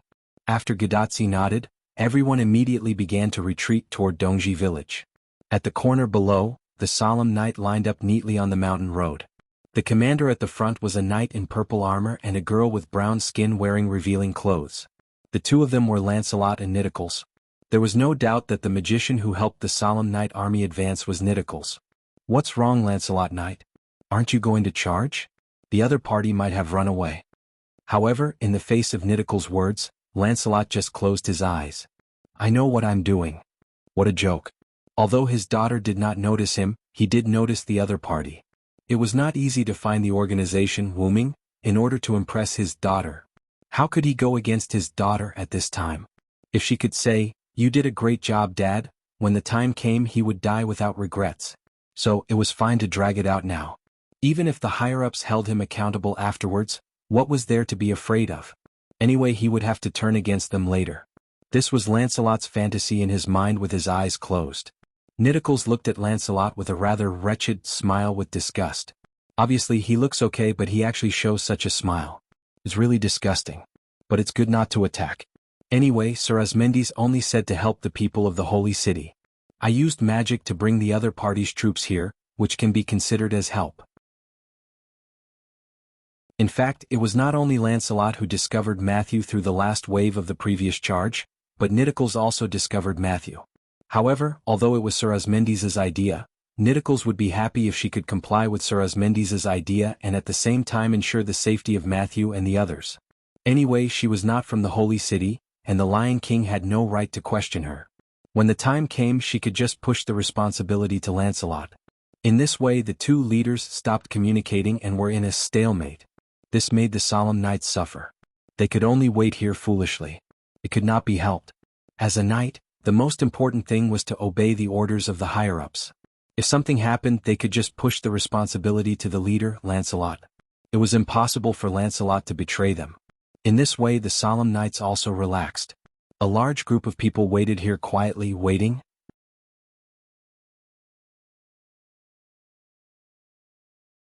Chapter 774. They quickly returned to East Village, and it was Arash who greeted Gadazzi and the others. You're back. Everyone hurry up and evacuate. The villagers have already retreated, Arash said. Then let's go, everyone. With Gadazzi's order, everyone passed through the portal and instantly arrived at West Village. No matter what, I feel it's incredible that you can teleport over such a long distance. Villo is really abnormal. Roman, who was sitting in the Chaldea control room, watched Gadazzi's coordinates move to a place far away in an instant, and he couldn't help but sigh. Ignoring Roman, Gadazzi immediately looked at the villagers around the portal. Everyone, let's go. There shouldn't be anyone left behind, right? The villagers all shook their heads, indicating that no one was left behind. By the way, why don't I see Miss Hassan and Senior Villo? Matthew looked around. Other than the few followers and Gadazzi, there were only the villagers of East Village and the villagers of West Village who came to join in the fun. They probably left for a while, but with Assassin's character she should have left someone to take care of us. Of course, I'm the person my master left behind to take care of you, monkey, you. A rather lively voice reached the ears of Gadazzi and the others. Following that, an angel-like figure slowly floated down from the sky, accompanied by a flurry of feathers. I remember you are Miss Gopral, right? Matthew was happy that he still remembered the other party's name. Although as a monkey, although you called my name directly, you are Master's friends. Sigh. Gopral shrugged and looked rather helpless. If Master finds out that I'm rude to these monkeys, he will definitely hit me on the head. Therefore, Gopral, who chose to follow her heart, suppressed the thought that she couldn't see through the monkey in her heart. Master found something unusual around this village. Combined with the sound just now, I'm afraid there are enemies attacking. Gopro crossed her legs, crossed her arms, and maintained a lying posture, floating in the sky. Since the enemy is attacking, we should go and help Assassin. Then Gadotsi looked at Matthew. Let's go, Matthew. Your senior Villo needs help. Yes, Master. With a wave of his hand, Matthew materialized his shield and was ready to go. Master's battle ended long ago. Besides, Master is not a weakling who needs help, Giliel suddenly said. At the same time he emitted a terrifying aura. The villagers were so scared that they didn't dare to move, and the servants present were also in a state of facing a formidable enemy. Tachika, be careful. This guy is super dangerous. Roman, who was sitting in Chaldea, detected the magical power of Gopril through the instrument. She was no longer an ordinary servant, she was even stronger than a first-class servant. Even if you say so, Doctor, what can we do now? Swallowing her saliva, Gadotsi quietly talked to Roman. Of course, Master likes the weak very much, so I won't do anything to you. As if the prank was successful, Gopril instantly put away her terrifying aura and put on a cute smile. But no one would think that Gopril was a little girl because of her cute smile. You're scaring people again, Gopril? At this time a familiar voice came through. Wuming's figure appeared directly behind Gopril and stretched out a hand and pressed on her head. Master, you're here, ah. The smile on Gopril's face changed again from a cute smile to a harmless smile, and it was getting stronger and stronger. Remember, don't scare people in the future. However, Wuming just patted Gopril's head and didn't do anything to Gopril. Master. In Gopril's opinion, after scaring so many people in such a big occasion, he should at least be punished a little. Without saying much, Wuming patted Gopril's head and landed on the ground. Feels like Master is a little unreal. Gopril narrowed her eyes and looked at Wuming, who landed on the ground. But immediately, Gopril returned to her original state. Just as Gopril said before, Wuming was not so weak that he needed help. Naturally, Wuming was not so weak that he needed her, Gopril, to be suspicious of him. After all, even if it was unreal, it must be Wuming's doing, so there was no need to worry. Gopril, who thought it through, flapped her wings and flew down. Is Hundred Faces Hassan here? After Wuming landed, he immediately looked for Hundred Faces Hassan. I'm here. Hundred Faces Hassan answered and immediately stood out from the crowd. In fact, she had just arrived, which was why she squeezed out from the crowd. You and Cursed Wrist Hassan, settle the villagers down for the time being, find a room, and start the emergency meeting immediately. Looking at Wuming's serious expression, Hundred Faces Hassan obediently guided the villagers with Cursed Wrist Hassan. After Hundred Faces Hassan prepared a house for Wuming and the others for the meeting, Wuming and the others gathered together. Did you find something unexpected? Da Vinci was the first to ask. In fact, other than some strange things, Da Vinci was quite reliable. I met Tristan nearby. Didn't he sign a contract with the senior Villo, and the senior Villo sent him to the desert? Matthew's meaning was clear. Why did the other party suddenly come here? It's really strange, and as far as I know, Tristan should have been suppressed by Ramses II under his pyramid. However, Tristan came out. And if I'm not wrong, you guys have also met the enemy, right? Wuming looked at Gadotsi. Gadotsi was taken aback, then nodded. The timing of the arrival of people from these two villages is too coincidental, so I have to think. I suspect that this is a premeditated joint attack. Immediately after, Da Vinci touched his smooth chin. In other words, you suspect that the Sun King and the Lion King have joined forces. What? Gadotsi and the others were obviously shocked. That's impossible. Cursed Wrist Hassan immediately began to deny it. The Sun King and the Lion King fought for so long, and in the end, because of the stalemate, they were forced to make a non-aggression agreement with each other. I don't think these two enemies will join forces. However, Wuming did not agree. There are no eternal enemies, only eternal interests, not to mention. Wuming paused and did not say anything else. Da Vinci, who probably guessed it, just smiled and did not speak. The others could not guess. In the end, Bedivere, as a knight of the Round Table, spoke. Maybe it's because they have a new enemy.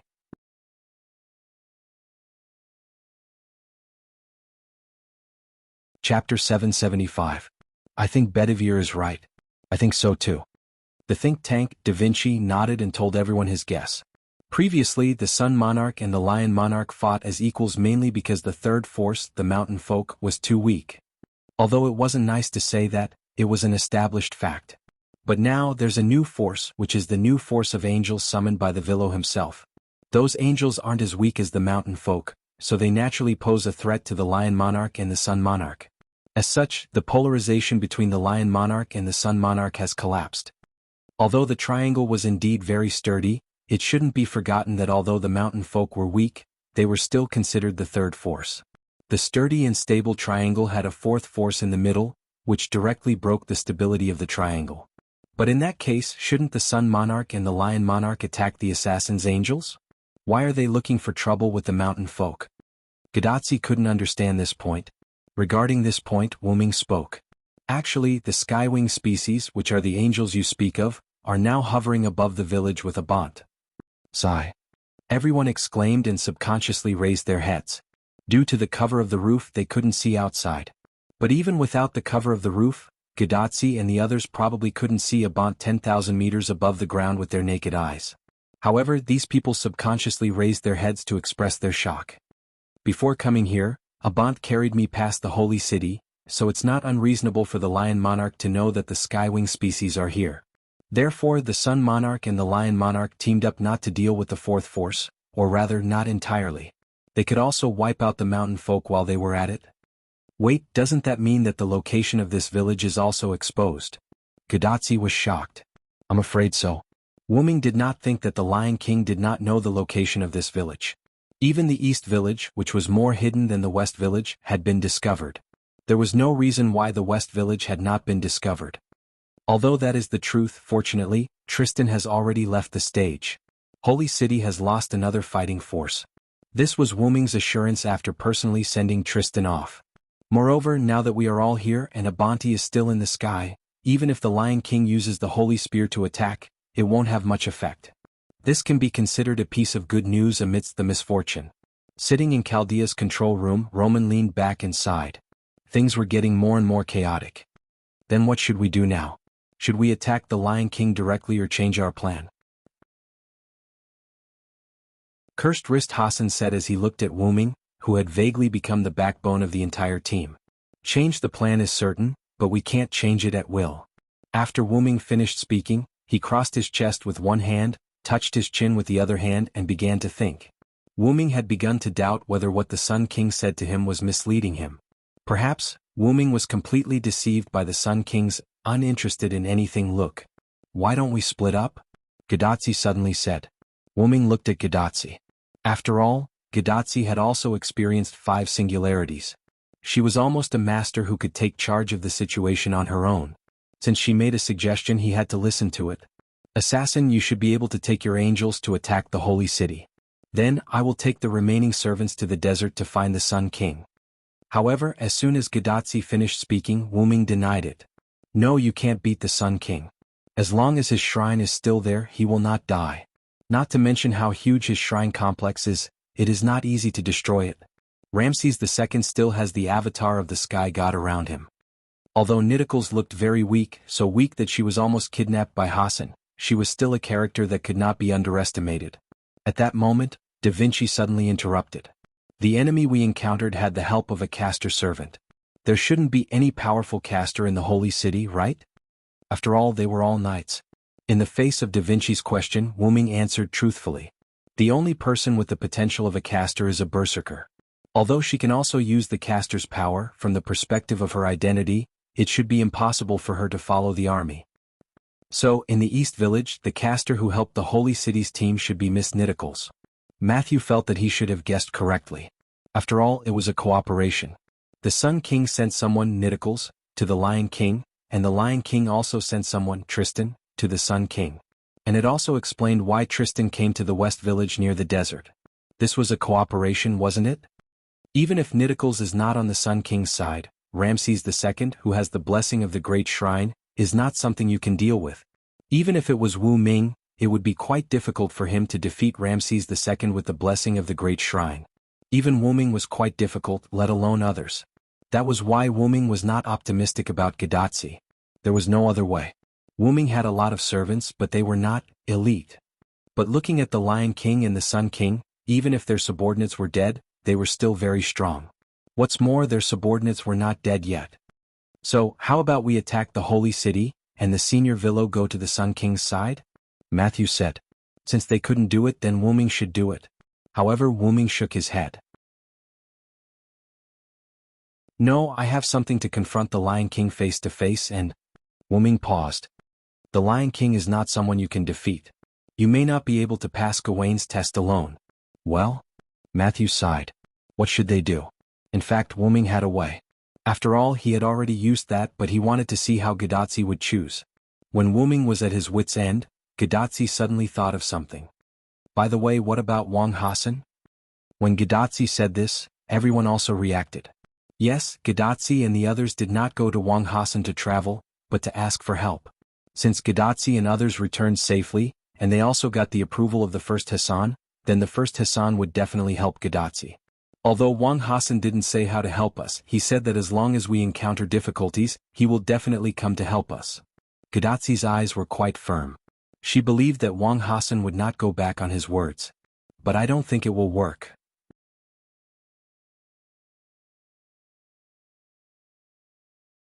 Chapter 776. I don't think the first Hassan will be of any help to you in defeating Ramses II. You should know that Ramses II is a man whose head was once cut off by the first Hassan, but Ramses II is still not dead.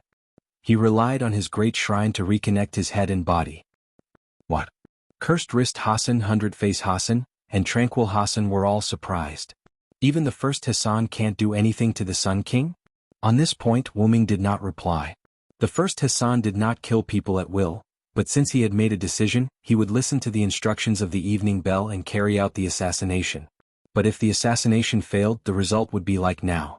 After the first Hassan assassinated Ramses II once, he would not do it a second time. Wait. Wu Ming suddenly realized a problem. Ramses II, who had witnessed the power of the first Hassan, or rather Ramses II who had been warned, should not cause any more trouble. However, he was still causing trouble now. Was he not afraid that the first Hassan would really cut him down? In the face of the crown assassin, Wu Ming did not think that Ramses II, who had an ordinary psionic base, would not be afraid. It turned out that he had been very afraid after that, but now he was not afraid anymore. Tristan, the mountain folk, and Wu Ming, who had joined forces with the Lion King to deal with Chaldea and the others. In addition, if it were not for the fact that Wu Ming wanted to transfer the villagers at the last minute, or had such a long-distance transfer method, Wu Ming might not have come to West Village at all. Let's make another assumption. If Wu Ming, Abanti, and the Skywing species were not in West Village, but went to East Village where Gadotsi and the others were, then what did it mean for Tristan to come to West Village alone? It meant that West Village would be perfectly wiped out. Tristan, who had received the reverse blessing, had no pity in his heart. Without the existence of Wu Ming, Abanti, and the Skywing species, coupled with Gadotsi and the others who could not support them in time, West Village would undoubtedly be wiped out. The most important point was that Tristan had set up a large number of vacuum traps around West Village. The other party had also indirectly admitted that those traps were used to kill the villagers who had escaped. However, if Tristan knew that Wu Ming was there, he would not have set up those traps because they were completely useless. However, Tristan had set up so many traps. Moreover, when he saw Wu Ming, Tristan said, "I didn't expect you to be here." Although it sounded like a joke, Wu Ming, he felt that it was true. In other words, Tristan wasn't here for Wu Ming. He was here for the mountain dwellers. What's the benefit? Of course it's the roots. While attacking East Village, which had a lot of combat power, he also eliminated West Village, leaving the villagers who had escaped with nowhere to go. This was a plan to wipe them out. Even if he wanted to eliminate Wu Ming, it should not be like this because it was the same to Wu Ming whether there were mountain villagers or not. There was no reason for Ramses II not to understand this. However, since the other party did not seem to be here for Wu Ming, could it be for the master of Chaldea? Wu Ming glanced at Gadotsi. Gadotsi saw that Wu Ming was looking at her and smiled back at Wu Ming. Immediately after, Wu Ming also smiled back at Gadotsi. Wu Ming thought of a possibility. If that was the case, it would be terrible. Whether it was for this singularity or for Wu Ming himself, it was quite terrible. But the premise now was what happened to East Village. I'll go out first, you guys stay here for a while. Before Wu Ming could finish his words, black-purple ripples instantly engulfed Wu Ming. In an instant, Wu Ming arrived at the location of East Village, but at this moment, there was no sign of life in East Village. It could even be said that there were no living things in East Village. Instantly unfolding his mental power, Wu-ming captured the entrance of the solemn night army hidden on the mountain path of East Village. The leader was Lancelot and Nitocris was also here. Was Da Vinci right? But this was not the point. The point was that Wu-ming found that the solemn night army had begun to retreat. Although this retreat was somewhat inexplicable, for the sake of Wu-ming's next guess, Wu-ming did not leave but waited quietly. Pushing his mental power to the maximum, after waiting for a little while, Wu-ming felt the fluctuation of magic power. One was from the sky in the west, and the other was from the sky in the east. There were attacks coming from both sides of the sky, and the destination was undoubtedly here, East Village. The thick lightning of the temple collided with the sharp and hot light of the holy spear. It was like a nuclear bomb colliding, combining together. In this Dongji village, Wu-ming, who had already withdrawn from the range of the attack, saw the two attacks turn East Village into nothingness, and became more and more certain of his guess. Wu-ming recognized these two attacks. One was the attack of the Great Temple of Ramses II, and the other was the attack of the Holy Spear. However, these two attacks were the most powerful attacks Wu-ming had ever seen. However, such attacks certainly could not be launched consecutively. They should be similar to the kind of attack that accumulated power. Even if a Bonte and the Skywings were here facing a real attack, they would not be able to completely protect East Village. Annihilating the West Village and greatly destroying the East Village, it was as if they were trying to exterminate this special human. If all the humans of this singularity disappeared, then there would be no saving and humanity's salvation would fail. Wu-ming could understand why the Lion King attacked the people outside the holy city with the holy spear because she had done it before.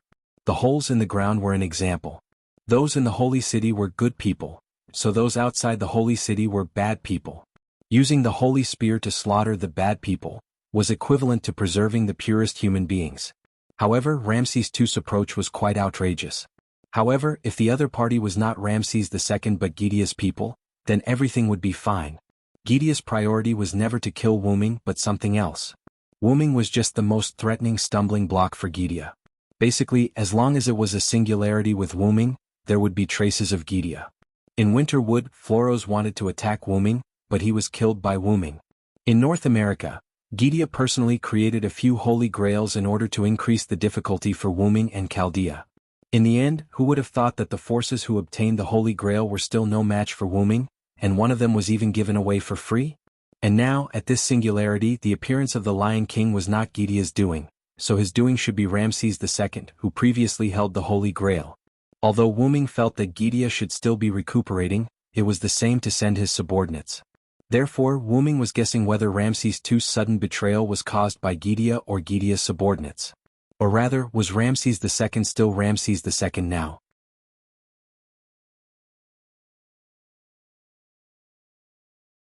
Chapter 777. Wu-ming did not think that Ramses II was the kind of person who would change his temperament. Clearly he was fine a moment ago, but in the next second he directly turned hostile.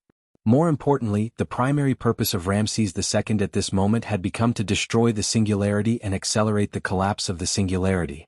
Suppose that your task was to kill someone you caught, but in the end you found that the person you caught was not completely dead, and then someone came to save the person you caught. Then, would you choose to kill the person who was not completely dead, or would you choose to kill the person who saved the person first, and then kill the person who was not completely dead? Of course, smart people would choose the former, so Ramses II also chose the former, directly destroying the singularity. And it just so happened that this choice was also what Gidea was happy to see. As for the Lion King, no matter what her real plan was, she would also be happy to see the destruction of the mountain people. After all, a group of ants building a nest in front of your house, even if they were harmless, you would not like it. The most important thing was that the Lion King needed to collect pure people, and the impure people had to be destroyed. The traces of the Holy Lance's baptism on the earth could also be very good at explaining all this. Therefore, the Lion King and the Sun King began to cooperate.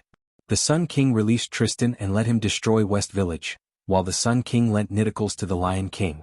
An army with Castor's magic would definitely be stronger than nothing. If it were not for Chaldea's instrument being indirectly destroyed by Wu-ming and upgraded several times by Da Vinci, perhaps Roman would not have found out that someone was approaching East Village. If that was the case, by the time he found out, the solemn night would have already come to the entrance of the village. Although the solemn night could not defeat the servants, let alone Wu-ming and Wu-ming's skywing species, he could not withstand the solemn night's many people, and the solemn night could fight a war of attrition. Moreover, the solemn night did not need to wipe out the villagers of East Village. What was the role of the solemn night? There was no doubt that it was used as a foreshadowing, and the real move was still behind.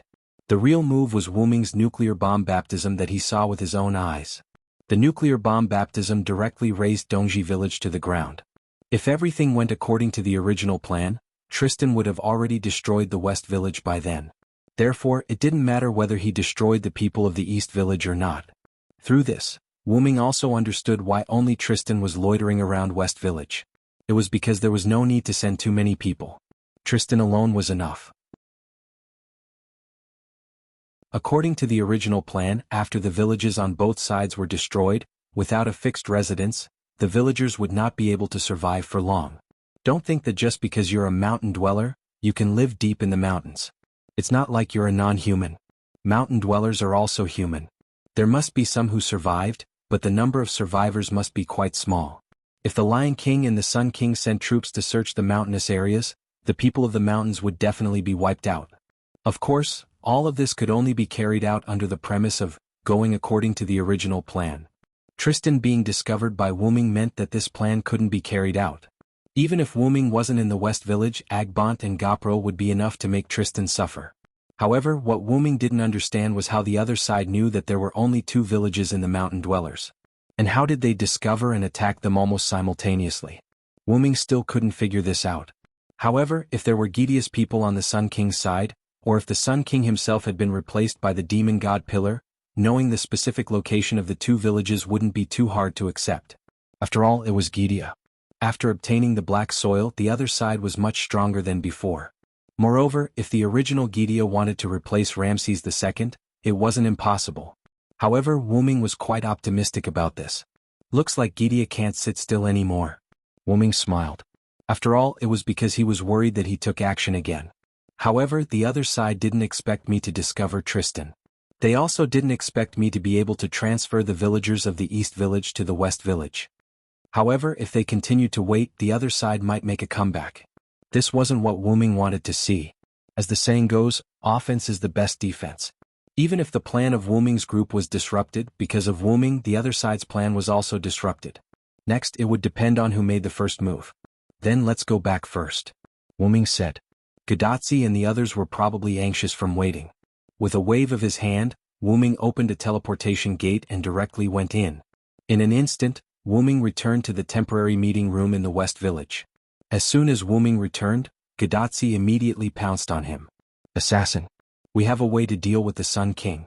Gadotsi was quite excited, like a golden retriever eager to be patted by its owner. After patting Gadotsi's head, Wu Ming said, "Then tell me what is the way." At this time, the servant who had the ability to solve the problem of Ramses II's shrine stood up. About the great shrine of Ramses II, my noble phantasm should be able to destroy it. Wu Ming took a closer look and it turned out to be a Rosh. So that's how it is. The earth-shattering strike was sublimated and became a noble phantasm. Although that was what he said, Wu Ming was a little worried. So what was the price? Was it like the legend where the body was directly torn apart? However, Wu Ming did not ask and the other people did not speak. Even Roman in the control room did not speak this time. As long as the great shrine is destroyed, the Sun King should not have that kind of powerful immortal ability. At that time, with the help of King Hassan, we can defeat the Sun King. Gadotsi was full of confidence. However, Tachika, you still have to be careful. Wu Ming looked serious. Anyway, the other party is also a top-level servant. It's impossible for the shrine to be destroyed. I will be careful. Gadotsi smiled and nodded. However, Gadotsi pulled Matthew over. And Matthew will protect me, don't worry. Yes. Yes, Villo-senpai, I will protect Master. Although he was a little flustered because of Gadotsi's sudden attack, Matthew still replied with confidence. Seeing such a scene, Wu Ming was almost relieved. Wu Ming took Gadotsi's hand and said blessings. May the root be with you. No one noticed that a strange command spell was attached to Gadotsi's shield-type command spell. Wu Ming's strange blessing made Gadotsi stunned, but since it was a blessing, she accepted it. Right. Gadotsi suddenly thought of something. Assassin, do you know what happened to the explosion and the lightning in the sky?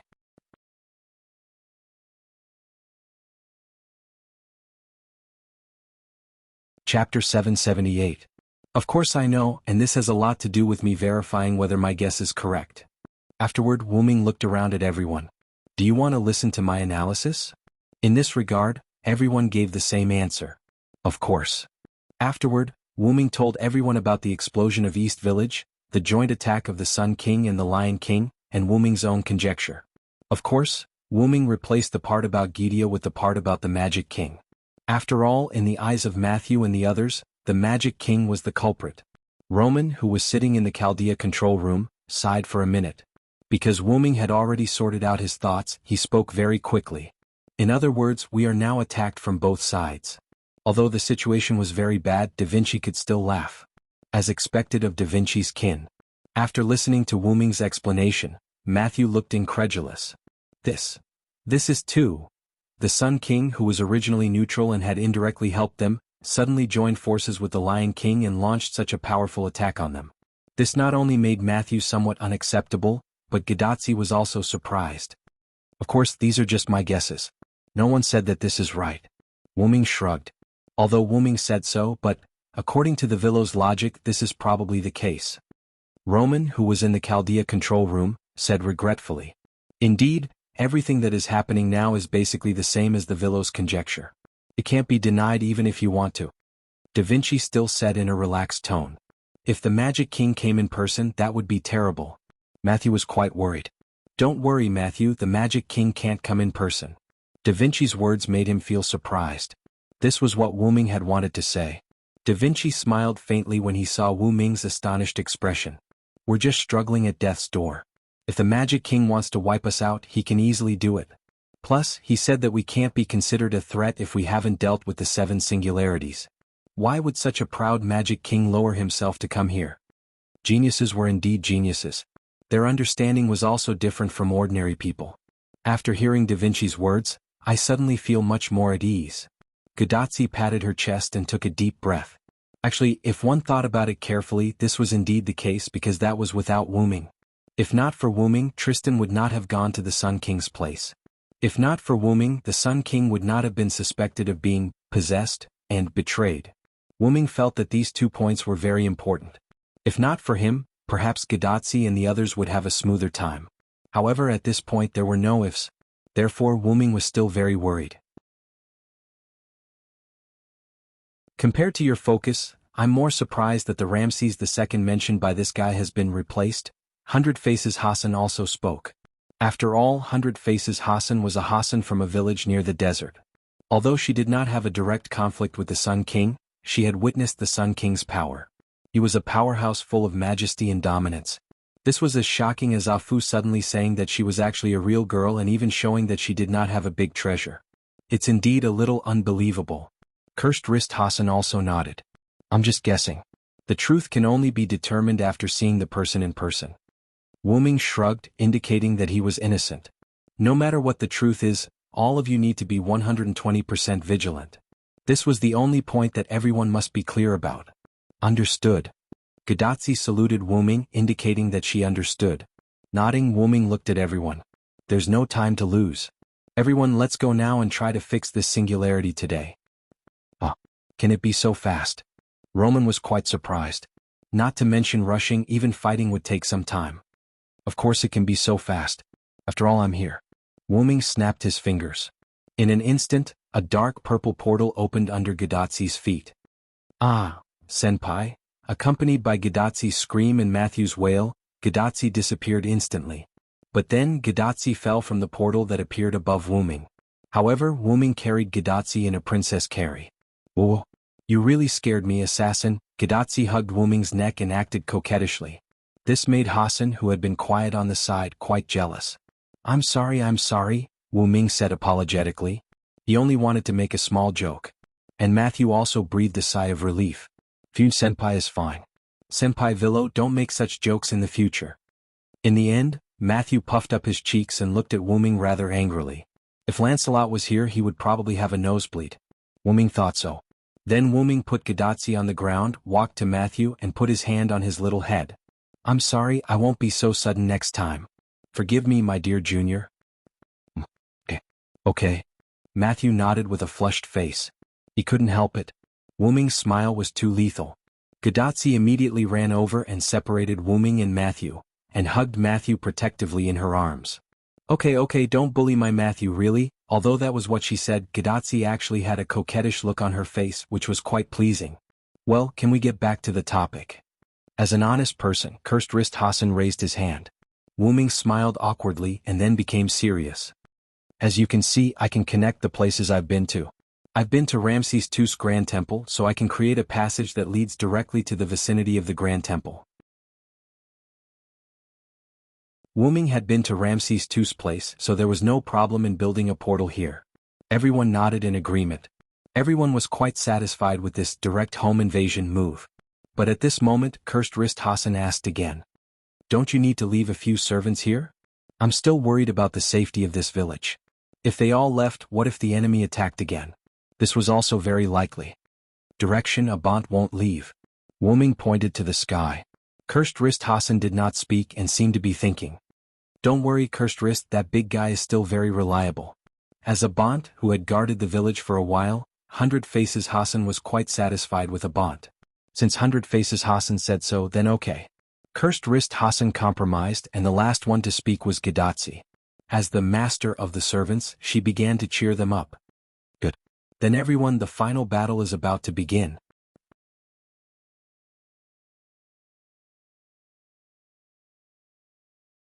Chapter 779. After that, everyone was divided into two teams. Gadotsi, Matthew, Cursed Wrist Hassan, Hyuga Hassan, Tranquil Hassan, Arash, and Kudo Taichi were in one team. Wuming, Bedivere, and Gazril were in the other team. Tang Sanzang, on the other hand, stayed behind in West Village because he did not have any combat strength. "Although I can't help, I will pray to Buddha to protect you," Tang Sanzang said as he prayed for everyone. "Thank you. We will definitely return successfully, Master Sanzang." Gadotsi was rather confident. "We're ready. Assassin, you can begin," Gadotsi said to Wuming. Nodding, Wuming was not in a hurry to open the teleportation gate. Instead he shouted into the void. "Azrael." "Yes, Master." The green-haired girl appeared out of thin air. "Miss Azrael?" Matthew was surprised. After all, Matthew and the others had not seen Azrael since their first meeting. "Actually, Azrael has been hiding by Tachika's side under my orders to protect Tachika." After Azrael appeared, Wuming began his explanation, explaining why Gadotsi and the others had not seen Azrael except for their first meeting. "I see. That person who was covering for us at the entrance of the mountain was also Azrael, right?" Gadotsi widened her eyes, looking as if she had seen through everything. "Indeed, it was me, meow," Azrael replied playfully with a hint of cuteness, but Gadotsi and the others who had seen Azrael before did not find it funny. Gadotsi and the others had seen Gazrael's aura, and Gadotsi vaguely remembered that when she first met Azrael, Azrael had addressed her as the commander of the Skywings. The aura of Azrael, who was not the commander, was already very powerful. Gadotsi did not even dare to imagine how terrifying Azrael, who was the commander of Gazrael, was. However, if Wuming knew what Gadotsi was thinking, he would definitely laugh out loud. Although Azrael was the commander, the strongest individual among the Skywings was still an outsider, Gazrael. However, at this moment Hassan felt that something was wrong. Hassan looked angry, his hands clenched into fists, and he stared at Azrael. Although 100 Faces Hassan was wearing a mask, the change in the atmosphere made it clear that 100 Faces Hassan was glaring at Azrael. Cursed Wrist Hassan pressed down on Cursed Wrist Hassan, hinting at 100 Looks Hassan not to be impulsive. This caused most of the people present to be dumbfounded. What was going on? Could it be that there was a grudge between them? This most of the people actually referred to the naive Gadotsi, Matthew, as well as Bedivere, Arash, Iditoda, Tang Sanzang, and a few others who had not come into contact with Azrael and Hassan. Gazrael looked like she was watching a good show. Her little face was flushed and she was quite excited. This made Wuming glare at her. Whether it was Cursed Wrist Hassan who was pressing Hassan's shoulder, Da Vinci, or even Roman in Chaldea's control room, they all basically understood what Hassan was angry about. Wuming sighed helplessly. Although this had nothing to do with him directly, it was indirectly related. The reason for Hassan's anger was smoky drunk Hassan's death. Azrael had always been with Gadotsi and the others, so as long as Azrael appeared, smoky drunk Hassan would not have to sacrifice himself. Of course, it was also wrong to resent others for not lending a helping hand, as an excuse. Hassan was a smart person. He knew that if Azrael were to save him, no one else would be able to say anything about it. It was normal for Azrael not to help because this was her duty. There was no rule that stated that she had to help when she saw injustice. In addition, Azrael was Wu Ming's subordinate, so Hassan chose to remain silent. This disappointed Azrael, who had noticed from the beginning that someone was hostile to her. She had hoped that the monkey would attack her and then she could fight back openly. The skywing species were not angels, but a species that sent others to meet angels. Therefore it was a pity for Azrael that they couldn't fight.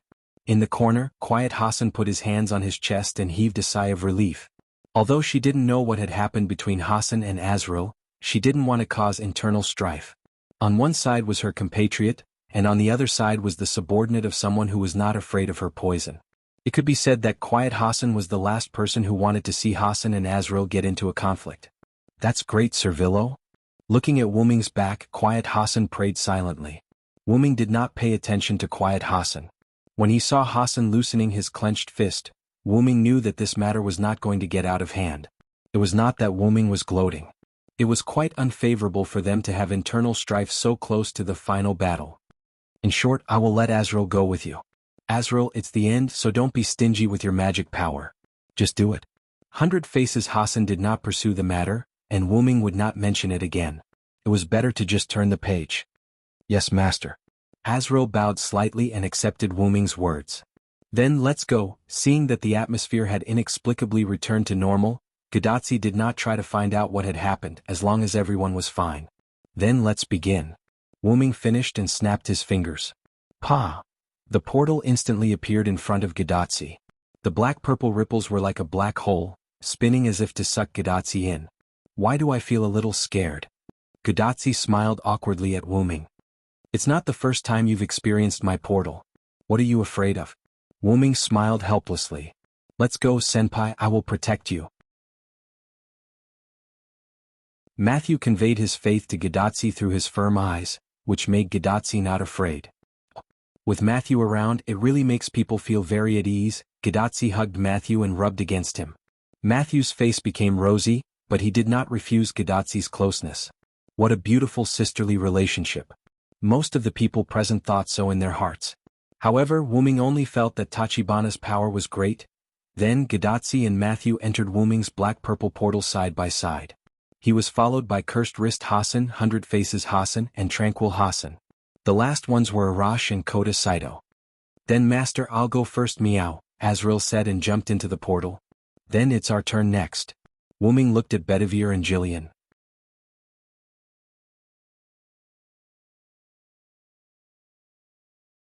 Chapter 780. "You go first, Bedivere." Wu Ming snapped his fingers and opened another portal. "Then Servillo, I'll wait for you first." Bedivere nodded to Wu Ming, waved his robe and went into the portal that Wu Ming opened. "Then I'll be the second, master." Giliel smiled and flew into the second teleportation portal. Finally, Wu Ming looked at the last person besides himself, Xuanzang Sanzang. "Master Sanzang, take care of yourself here. You guys need to take care of yourselves. I just need to stay here and you guys are going into the lion's den. It really makes this poor monk feel guilty." Tang Sanzang looked embarrassed. "No one is perfect and the same is true for servants. I feel very lucky that Master Sanzang can pray for us," Wu Ming said. "Well then, Wizard Sanzang, take care." After Wu Ming finished speaking, he went into the portal as well.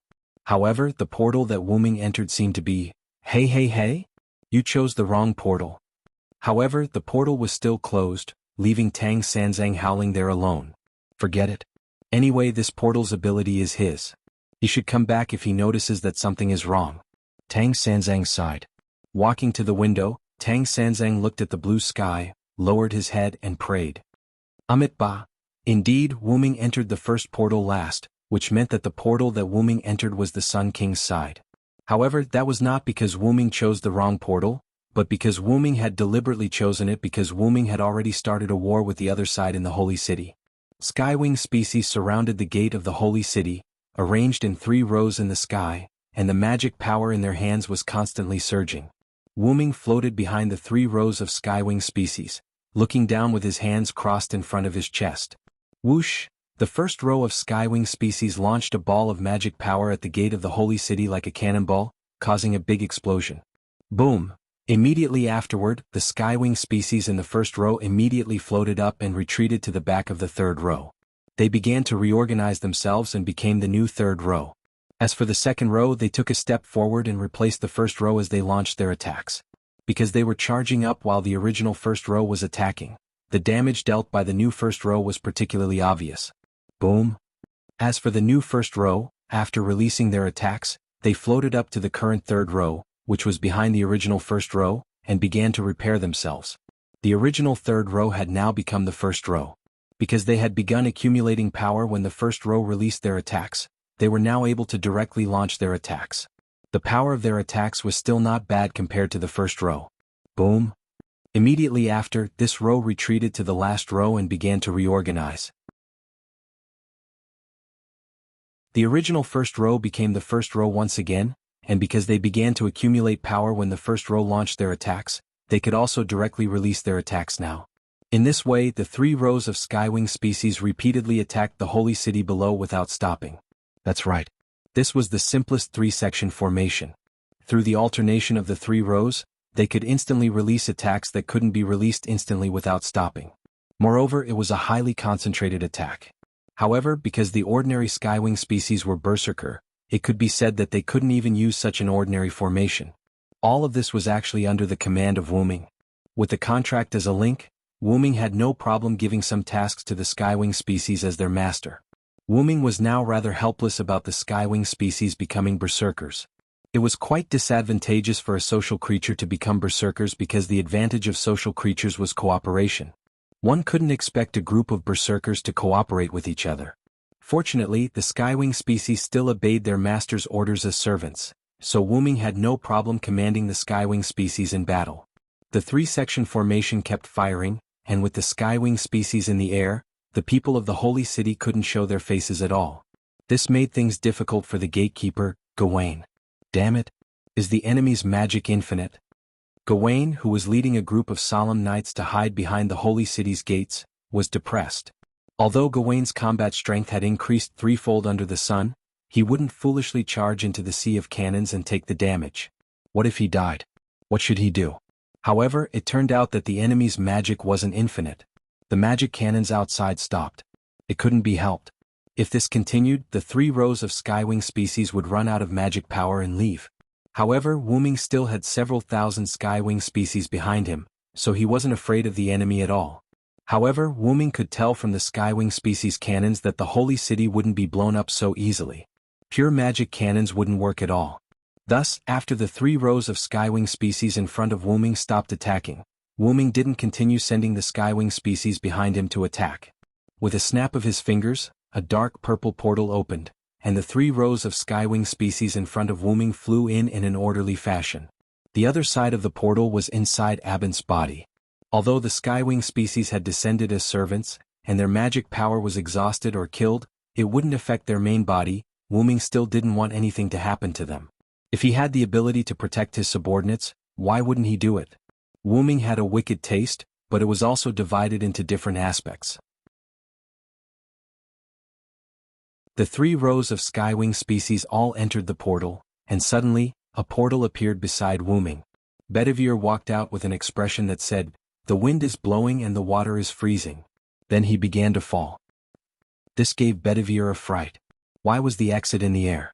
Wuming immediately used his mind power to pick up the falling Bedivere. Sir Villo? This is... Bedivere was a little confused. Why was he who had left first, slower than Wuming? And why was it in the air? However, before Wuming could answer, there was movement from the portal again. Oh. The second person to come out of the portal was Gopro. Is everyone here? Has it already started? Looking at the many sisters behind her, Gopro was a little confused. But because she could fly, Gopro didn't fall from the sky like Bedivere. Master, aren't you behind me? Gopro had the same question. Seeing that there was no movement from the holy city, Wuming looked at Bedivere and Gopro. Don't worry, one question at a time.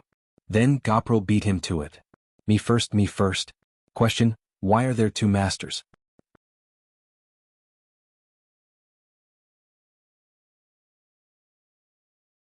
Chapter 781. Because the one talking to you in West Village just now was my clone, Wu Ming answered truthfully. Clone? Both Jillian and Bedivere were taken aback and then they were shocked. As expected of Lord Villo. I didn't realize that it was a clone at all. That clone gave me the feeling that it was Lord Villo's main body. Bedivere had a "you're amazing" expression. It not only highlighted Wu Ming's strength, but it also didn't look exaggerated. It was just right. It was nothing to have an outstanding expression. Wu Ming had seen many people like this, but those guys were all acting. As for Bedivere, Wu Ming knew very well that this guy's expression was his true expression. This made Wu Ming feel rather uncomfortable.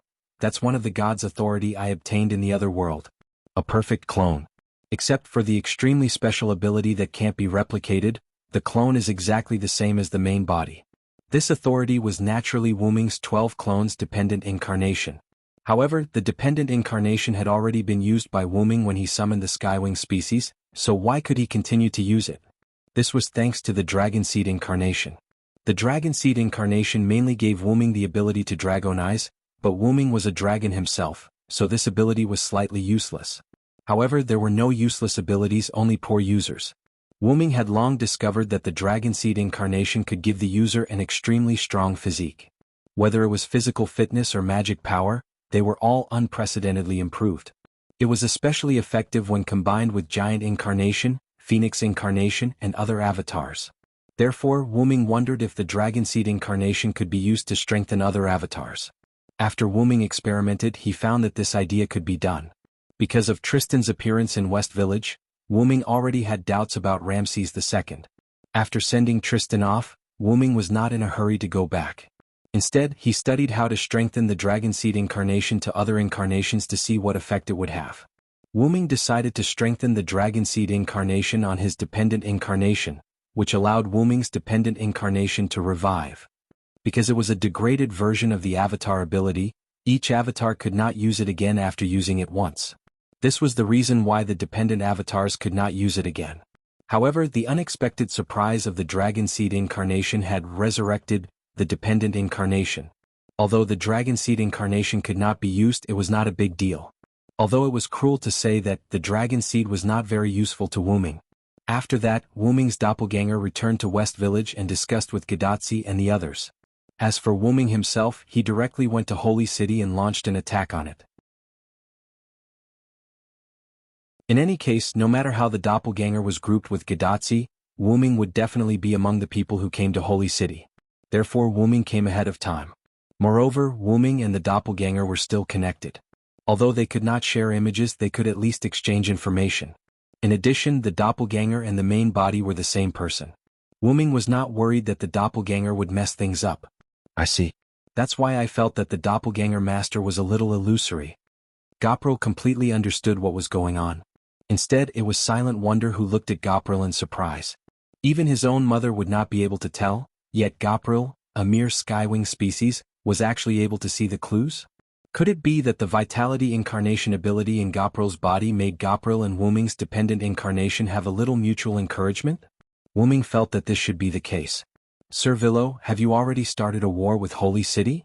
Although Bedivere didn't see the 3 rows of Skywings, the careful Bedivere saw that the main gate of the Holy City, the surrounding walls, and the ground were all slightly damaged.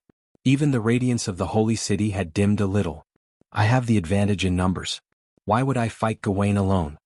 Wu Ming pointed at the thousands of Skywings behind him and smiled.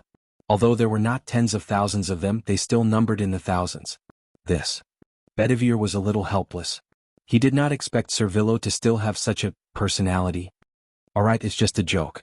Wu Ming shook his head. I was actually testing the strength of Holy City, and it was just as I expected. Holy City is exactly the same as Camello City. Its walls are also as thick as Camello City.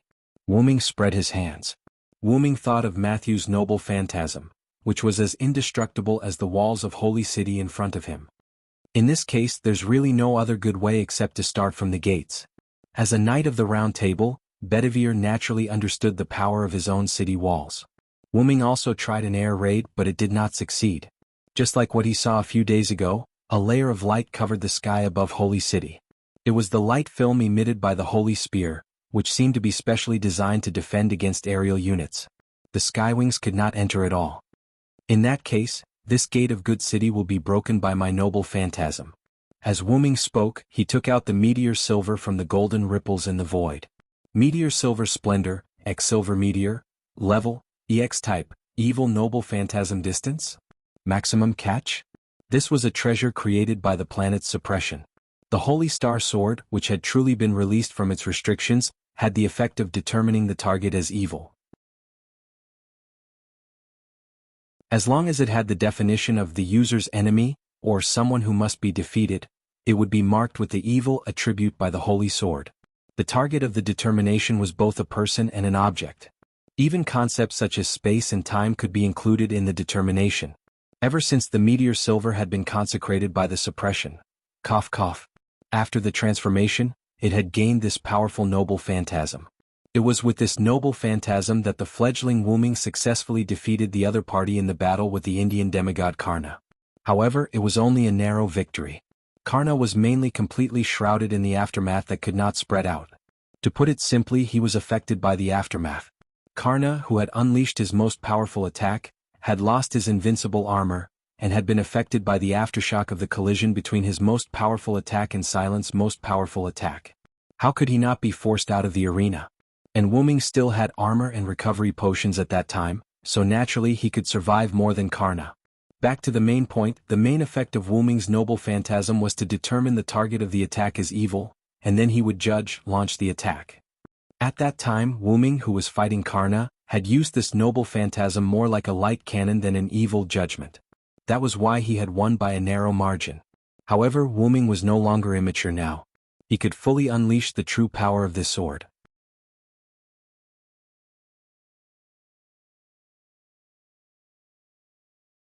Chapter 782. At this moment, Wu Ming suddenly received news that his clone and Gadatsi had gone to an incredible place. Is it because of the great shrine's barrier that caused the teleportation to deviate? Wu Ming muttered to himself in an extremely soft voice. This was Wu Ming's oversight. When Wu Ming had gone to find Ramses II, Ramses II's great shrine had blocked Wu Ming's teleportation gate. Although it was indoors, it was very likely that Ramses II had spread the barrier to the entire Great Shrine complex, or even the surroundings of the complex. Wu Ming was not surprised. After all, the other party was a top-tier servant. Thus, the teleportation deviation could be said to have been caused by Wu Ming's negligence. However, with my clone around, there shouldn't be any problems. Although after entering the Atlas courtyard, the connection between the original body and the avatar had weakened a lot, even so, Wu Ming didn't think that anything would happen to Gadatsi and the others. When his clone had held Gadatsi's hand to pray to Gadatsi, he had attached a command seal to the back of Gadatsi's hand. That command seal could be considered the key to opening Wu Ming's prized artifact. The clone finally entered the teleportation gate that Gadatsi and the others had used. The moment he entered, the clone changed the destination of the teleportation gate to his prized artifact, Dragonist. When an accident happened, the clone could use that switch to save the situation. Besides, Gadatsi had so many servants. While he did not dare to say that she would be able to take care of everything on her own, it would be a groundless worry if something happened. Thus, Wu Ming only needed to take care of the matter at hand. Then I'll begin. After Wu Ming said that, the Skywings seemed to have received some sort of order and collectively retreated. Only Gabriel and Bedivere, who was being controlled by Wu Ming's mental power, remained by Wu Ming's side. Closing his eyes, Wu Ming held the hilt of meteor silver with both hands and held it upright in front of his chest as he began to activate his prized artifact. The stars hidden in the world, Wu Ming's ethereal voice came out of his mouth. Next, meteor silver's blade began to emit a silver-white light that illuminated everything around it. Holy sword to annihilate all evil. Cracks appeared on the silver-white blade of the silver meteor sword, and an even purer golden light burst out from the cracks. Don't cover your light. When Wu Ming finished chanting this sentence, the entire blade of meteor silver instantly shattered with a crack. The golden sword of light that did not have a physical body was born from the destruction. Like a sprout that was about to grow into a towering tree, it constantly floated and grew. The completely shattered blade of meteor silver turned into silver fragments that adhered to the golden sword of light and extended along with it. Inside the holy city's gates, Gawain gulped and immediately ordered the Knights of Solemnity to retreat. He knew that this was not something that they, or even the holy city's gates, could stop. Shine. Finally, like the straw that broke the camel's back, the golden sword of light burst forth once more, a scorching and dazzling radiance illuminating the earth. Gabriel and Bedivere, who were next to Wuming, could not help but use their hands to cover their eyes. The radiance of meteor silver was simply too dazzling. Silver meteor, meteor silver splendor. With the final prized artifact, true name Liberation, Wuming swung it down. Whoosh! Like a surging river, the golden light swept toward the holy city's gates like a flood and slammed into them. Boom! The skywings all closed their eyes and used their wings to cover themselves. Bedivere and Gabriel could not help but retreat because of the pressure generated by this attack. Servillo? Bedivere forced his eyes open and looked at Wuming in front of him. Bedivere had never known how powerful Wuming was. This power can definitely save my king. Bedivere prayed, but in the end, because the radiance was too dazzling, Bedivere still closed his eyes. The radiance lasted for a few moments before quickly disappearing. The holy city's gates had already been opened. There was no sign of damage. It was as if the holy city's gates had never been there in the first place. They had completely disappeared. The gates that were defined as evil had been completely removed by the holy sword of justice. Wuming landed on the ground and Bedivere and Gabriel followed him down. After landing on the ground, Bedivere looked through the gates and saw the holy city's interior.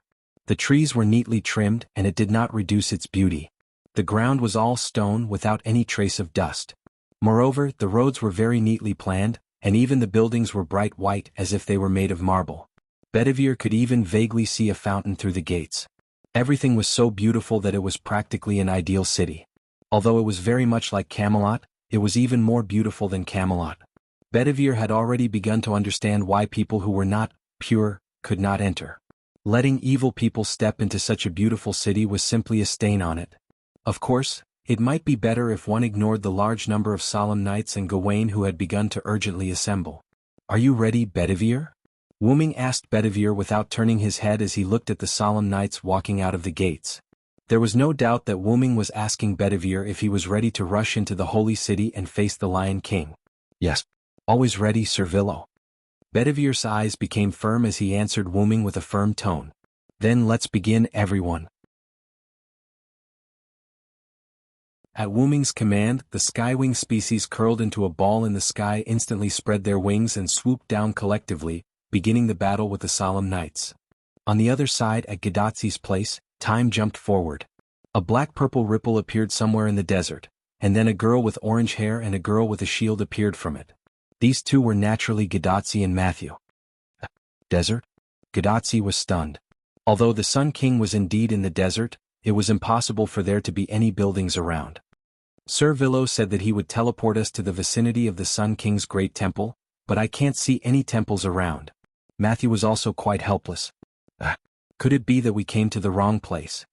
Before Gadatsi and Matthew could discuss what was going on, there was movement in the portal again. The big sister with the face of Mona Lisa appeared. Did we come to the wrong place? Da Vinci noticed the surroundings as soon as he arrived. "Doctor, are you there?" Gadatsi asked her bracelet. However, no one responded to Gadatsi. "It seems that the desert barrier should have cut off Chaldea's communication again," Matthew said.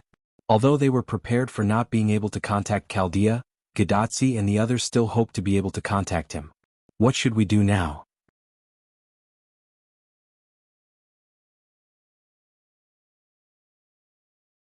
Chapter 783. The portal should be two-way. "Senior, let's hurry back through the portal," Matthew suggested. However, the sound of Hassan and Arash landing on the ground gave Matthew a negative answer. After everyone arrived, the teleportation portal closed instantly. This made Matthew, who proposed the idea of returning now, quite embarrassed, and it also made Hassan and Arash quite embarrassed. They all heard what Matthew said, but since things had come to this point, they could only bite the bullet.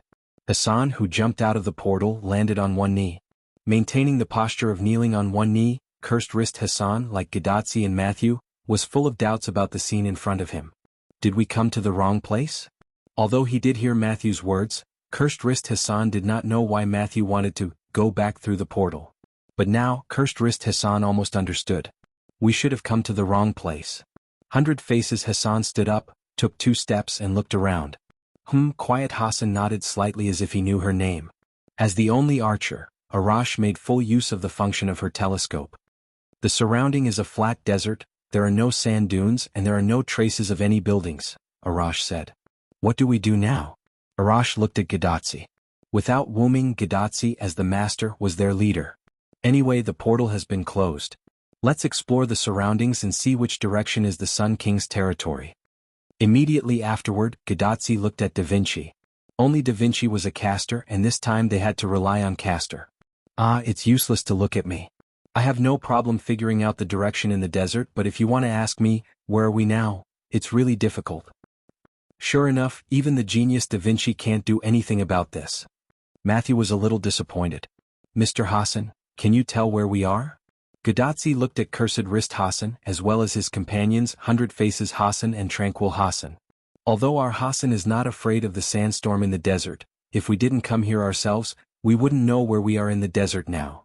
Cursed Wrist Hassan shook his head and gave Gadotsi a disappointed answer. Then what should we do? Gadotsi had a "we're done for" look on her face. I've discovered something interesting. Da Vinci suddenly spoke. Although Da Vinci was unable to complete Gadotsi's request, Da Vinci was still capable of simply exploring the surroundings. What did you discover, Da Vinci's lover? Gadotsi quickly walked up to Da Vinci. There's a barrier in front of us. But, Da Vinci's lover, our main task now is to crusade against the Sun King. How can finding a barrier help us at this time? Matthew was puzzled. Although that's true, Matthew, if there's a building with a barrier in the desert, if it doesn't belong to the Sun King, then there must be a big secret. After all, the Sun King had moved all the buildings together to form his temple complex. Now that we have no clue, there's no harm in taking a look. Maybe we can find out where we are now. With that, Da Vinci took the lead and walked over. Hey, wait for us, Da Vinci's lover. Gadotsi pulled Matthew and quickly caught up. Meanwhile, the three Hassans and Arash looked at each other. What should we do? Cursed Wrist Hassan asked quietly. Follow me. 100 Faces Hassan finished speaking, and with a handsome swing he followed Gadotsi. Quiet Wrist Hassan followed closely behind 100 Faces Hassan. Indeed, as Ms. Da Vinci said, we can only take one step at a time. Arash smiled and said something to Cursed Wrist Hassan, then quickly followed. I didn't say I wouldn't follow, I just wanted to ask. Scratching his head, Cursed Wrist Hassan, who was left alone, also followed. Wu Ming's clone in the Dragon Lair space saw the situation outside through the special command seal on the back of Gadotsi's hand. The clone was also very sorry about the unexpected teleportation deviation. However, he was quite interested in the barrier and buried building that Da Vinci mentioned. If it's not Ramses II's building, what could it be? The clone pondered. Everything is normal on the main body's side, and I don't have to rush to attack Ramses II. Let's see what Tachika and the others can find. There was something the clone did not say. He had a hunch that the Sun King was the final enemy. On the Holy City's side, the Skywings and the Solemn Knights were fighting. As soon as they came, the Skywings condensed energy weapons and began a melee battle with the Solemn Knights. It could not be helped. Although using magic for long-range bombardment was also very good, the Skywings still liked to fight in melee. Even if the Skywings had lost their minds, they could still beat the Solemn Knights into retreat. It should not be forgotten that the Skywings appeared in the world as servants. Even Berserker was a servant, and it was not an existence that the Solemn Knights could fight against. The Solemn Knights generally relied on numbers to swarm the servants, but this time their trick was not effective. Although they couldn't count, maybe the number of enemy servants was more than the number of Solemn Knights. However, because the Skywings were all melee fighters, the Solemn Knights could rely on numbers to replace the other party. However, in the current situation, 10 Solemn Knights for one Skywing was quite extravagant and basically impossible. Basically, it would take 100 Solemn Knights to replace one Skywing. It was a good thing that the Skywings were servants, or else Wu Ming would not have let them fight like this. Let alone 100 Solemn Knights, even if there were thousands or tens of thousands of them to replace one Skywing, Wu Ming would still feel the pinch. Putting aside the fact that the Skywings were his subordinates, they were still young girls. How could they compare to these smelly old men? Putting aside the joke, even if it was 100 Solemn Knights for one Skywing, the defeat of the Solemn Knights was clearly visible. If not for the fact that there was no order from above, Gawain might have already ordered the Solemn Knights to retreat. That was because if this continued, the Solemn Knights of the Holy City would all be dead. However, even if they were all dead, they could not retreat. When Wu Ming had used the noble artifact to blow up the gate, he had ordered the Solemn Knights to retreat to avoid unnecessary casualties. Now, however, they had to defend the main gate. For the king. With that thought in mind, Gawain swung his sword and killed a skywing that was attacking him. The skywing turned into magic power and disappeared from Gawain's side. Hold on. The holy city must be defended.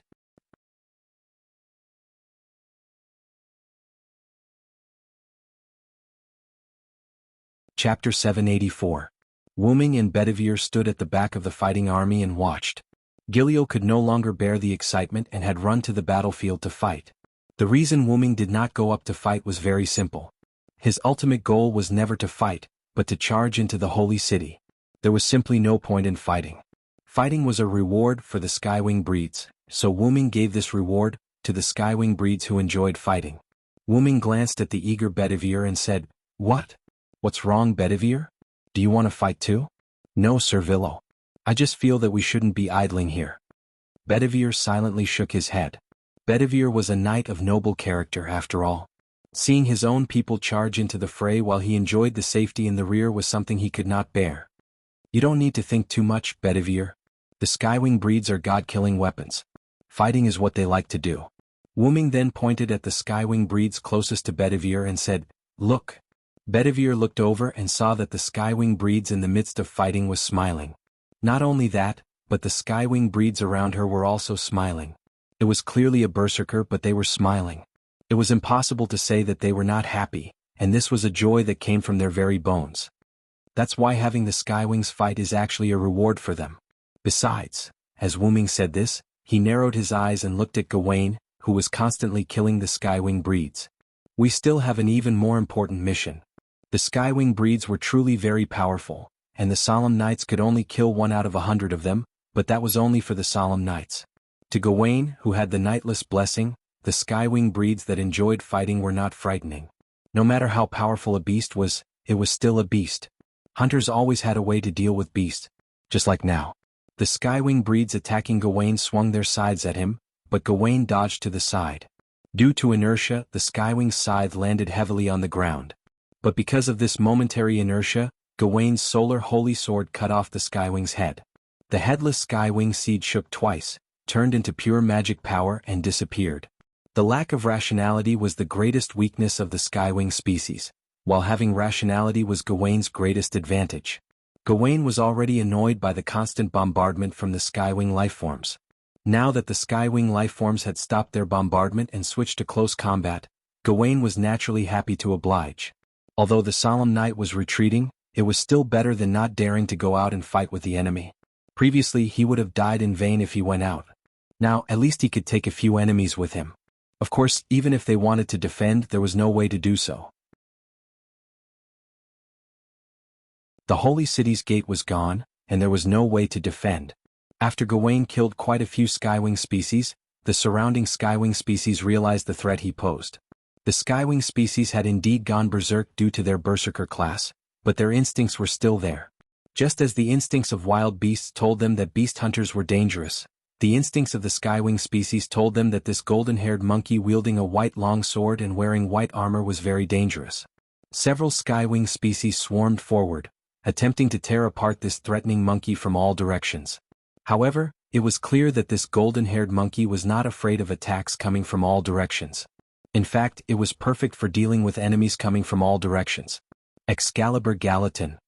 Gawain instantly released the solar holy sword, which turned into a scorching sun and sent the skywing species that got close to Gawain flying. Because they were deep in the battlefield and the solemn knight was still around, Gawain's noble phantasm did not do much, only using the lowest level of noble phantasm release. Thus, the skywing species that were attacking Gawain were sent flying instead of being vaporized by the heat. However, even the lowest level of noble phantasm release was still quite scorching for the skywing species that were close to Gawain. These skywing species that were sent flying turned into magic particles in the next second and left the battlefield. Gawain waved his solar holy sword and was quite satisfied. At this rate, the main gate won't fail. However, reality told Gawain that he could not casually raise flags. Silver. The half-released noble phantasm instantly slashed at Gawain. As expected of Gawain, he immediately placed the solar holy sword in front of him. Clang. The dazzling white meteor silver clashed with Gawain's solar holy sword, producing an ear-piercing sound of metal clashing. Because meteor silver was in a half-release state, Gawain could not help but half kneel after receiving the attack. Bang! This was the sound of Gawain's knee hitting the ground. Gawain stood up and spread out Meteor Silver, panting as he looked ahead. Sir Villo, since when have you become a sneak attacker? I don't want to hear you say that, Gawain. Wu Ming waved his sword and removed the Meteor Silver's noble phantasm from its half-released state. This is a battlefield. Do you think I'll yell, "I'm going to attack you," before attacking you? Don't make me laugh. However, Wu Ming still laughed, but it was a mocking laugh. Gawain naturally understood what Wu Ming meant. Or rather, how could he not understand? There was no such thing as a sneak attack on a battlefield where danger lurked everywhere. From the moment you stepped into the battlefield, it meant that you agreed to be attacked at any time and place. That's my fault. However, Gawain did not have the slightest fault. Instead, he assumed an attacking stance. It couldn't be helped. The Holy City had already given the order that Wu Ming was an enemy. As a knight who completely obeyed the king, Wu Ming was Gawain's enemy. You go in first, Wu Ming suddenly said. Of course, this was not said to Gawain, but to Bedivere, who was walking behind Wu Ming. Sir Bedivere? Gawain was stunned, but he soon understood. Back then, Chaldea's master claimed to be the messenger of this new force, and Bedivere had escaped with Chaldea's people. Therefore, Bedivere was naturally one of them. It was not strange that he would appear at this juncture. The Holy City's gate is open. You go in first, I'll be right behind you, Wu Ming repeated. Yes, Sir Villo. Bedivere obeyed Wu Ming's words and immediately ran towards the Holy City's gate from the other side. Wait. Gawain would not let Bedivere enter even if it was him. However, Wu Ming directly rushed forward and swung Meteor Silver down heavily again. Bang! Another clash of swords. Give up, Gawain. With me here, you won't be able to stop Bedivere. Pressing down on Gawain with his sword, Wu Ming said while looking into Gawain's eyes at such a close distance. Gawain's frown deepened.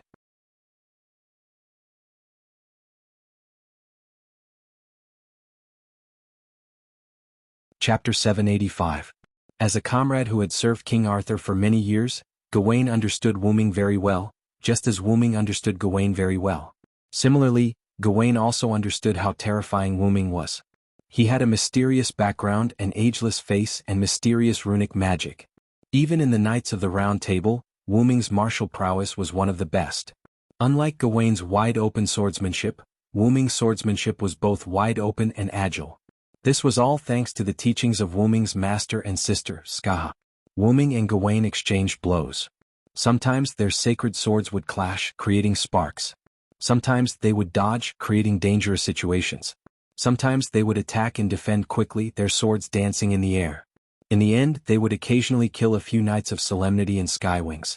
Of course, it was Wu Ming who killed the Knights of Solemnity and Gawain who killed the Skywings. Although it was only a few exchanges, if an expert was present, they would realize that Wu Ming and Gawain had engaged in an extremely thrilling exchange of blows. However, because Wu Ming was not pursuing the pinnacle of martial arts, Wu Ming's martial prowess had not yet reached the level of being invincible. Furthermore, Gawain's saint's number had tripled his strength, so Wu Ming had not immediately taken him down. However, Gawain could not do anything to Wu Ming.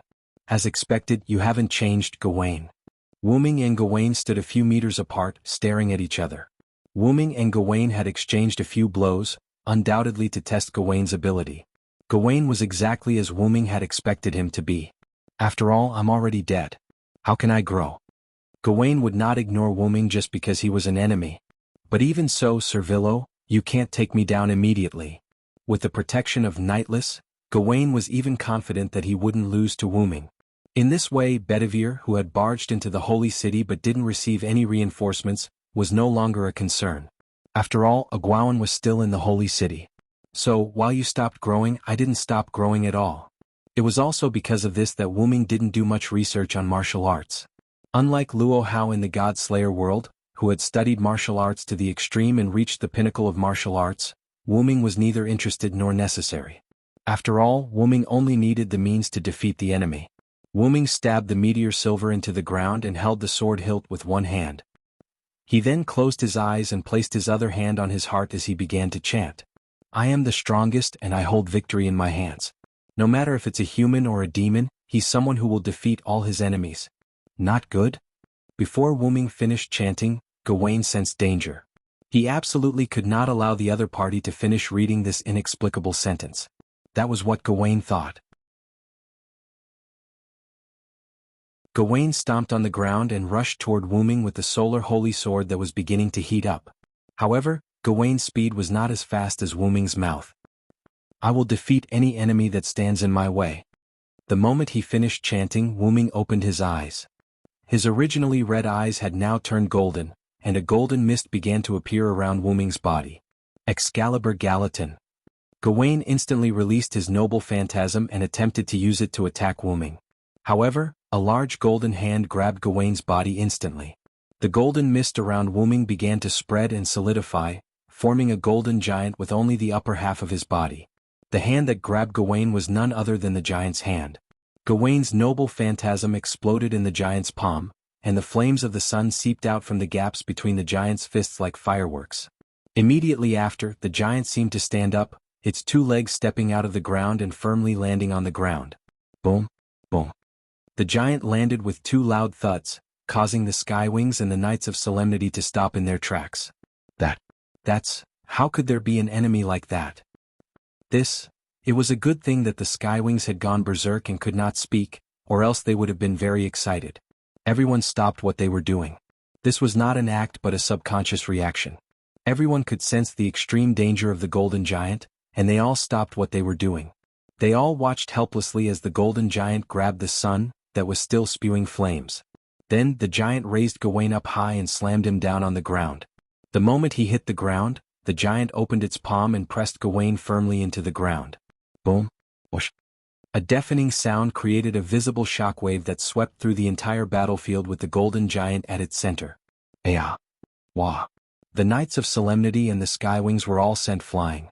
Wu Ming was at the golden giant's heart, looking down at Gawain, who was pressed down by the giant's palm, without the slightest bit of surprise. This was why he did not pursue martial arts to the extreme. He had a way to defeat his enemy. What is this? Gawain clenched his teeth and asked Wu Ming in a rather sorry state. Killed the authority of a god. Personally, I think it's not bad, Wu Ming casually described. Gawain could only bitterly smile. It was indeed not bad. Gawain was unable to resist at all. Gawain's flames could indeed cause damage to the golden giant, but they were not very effective. Furthermore, the golden giant was formed from dense air, and it would immediately replenish itself after being burned. Thus, Gawain had no way of dealing with the giant. Furthermore, the giant's main ability was immense strength, so Gawain was completely unable to get up while being pressed down by the golden giant. Even the solar holy sword had fallen out of his hand and was pressed to the side. I've lost, Lord Villo, Gawain said indifferently as if he had given up. It's good that you understand. After all, he did not have to kill him. If possible, Wu Ming wished to spare Gawain's life. However, I swore an oath to my king that I would defend the city gate until the very end. However, Wu Ming really wanted to retort, your city gate was destroyed by me a long time ago. Hold on, are you thinking of? Wu Ming suddenly realized a problem. Gawain's words sounded like he was speaking from the bottom of his heart before he died, as if he wanted to drag his enemy down with him. That's right, Lord Villo. I'm going to self-destruct. Gawain bared his white teeth, looking very proud. Then, the solar holy sword in Gawain's body began to emit a blazing light. Boom.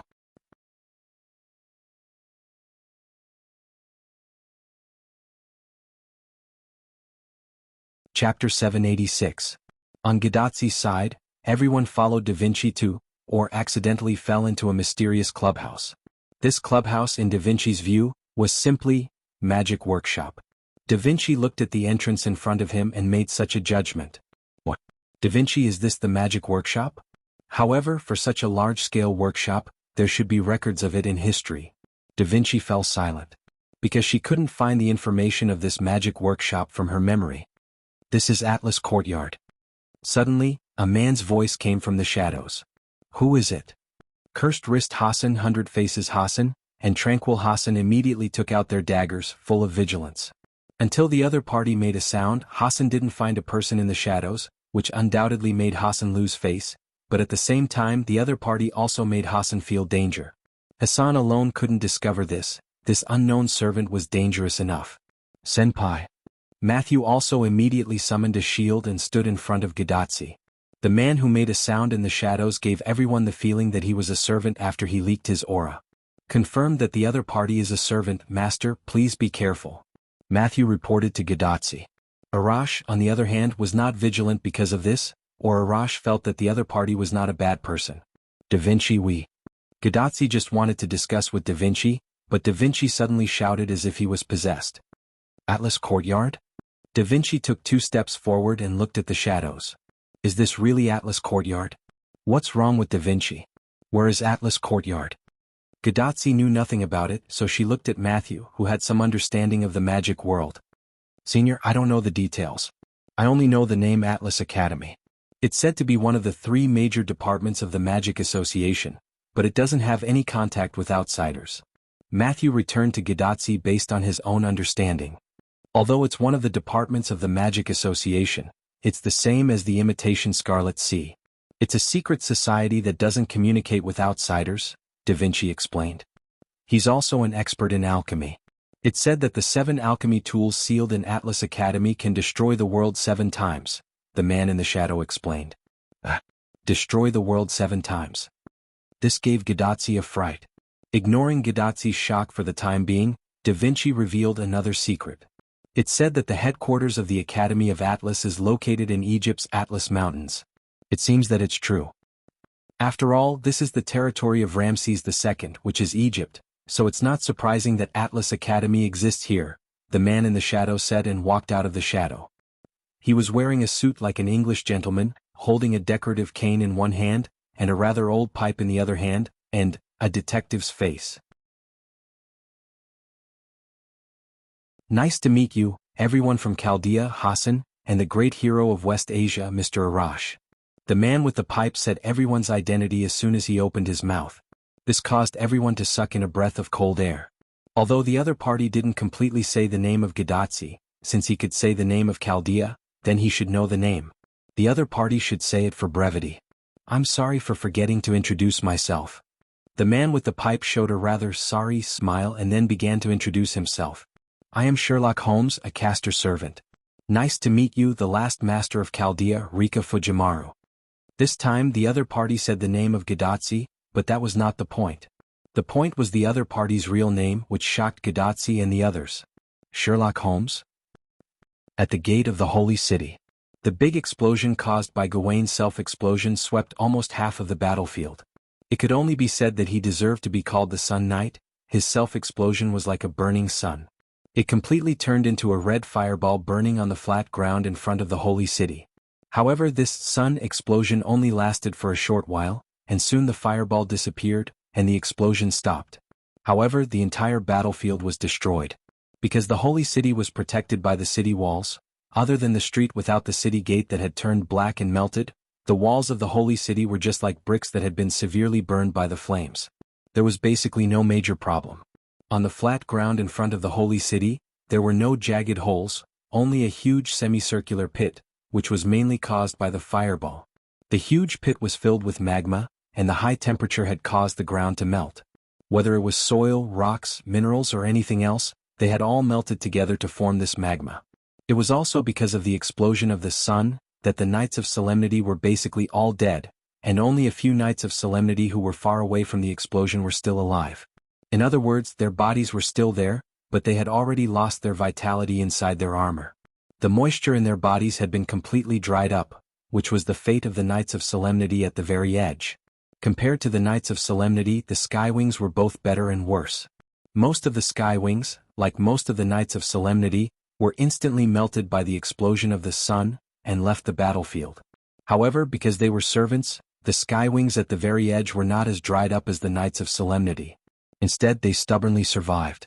However, they were basically injured to the point where they couldn't continue fighting.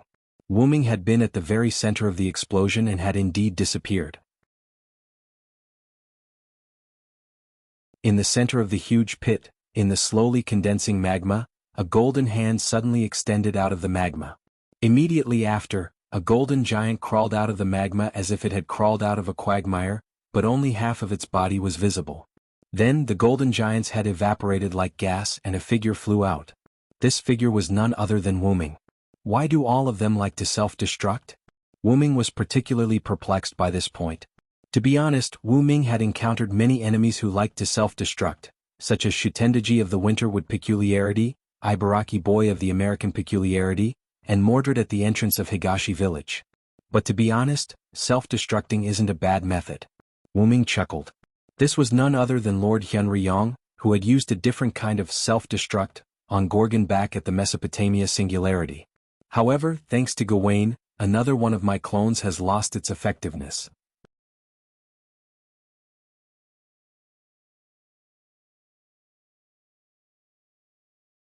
Chapter 787. Wu Ming turned to look at the headless golden giant in the lava. After the golden giant spat out Wu Ming, its body began to turn into golden particles and gradually dissipate.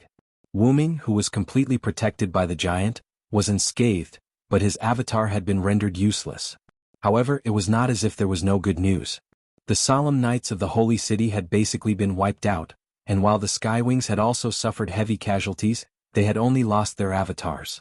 Their main bodies were completely unharmed. Meanwhile, Wu Ming had used an avatar to exchange for Gawain, the gatekeeping general. Thus, overall it was not a loss, and from the overall situation, the Holy City did not have many servants left.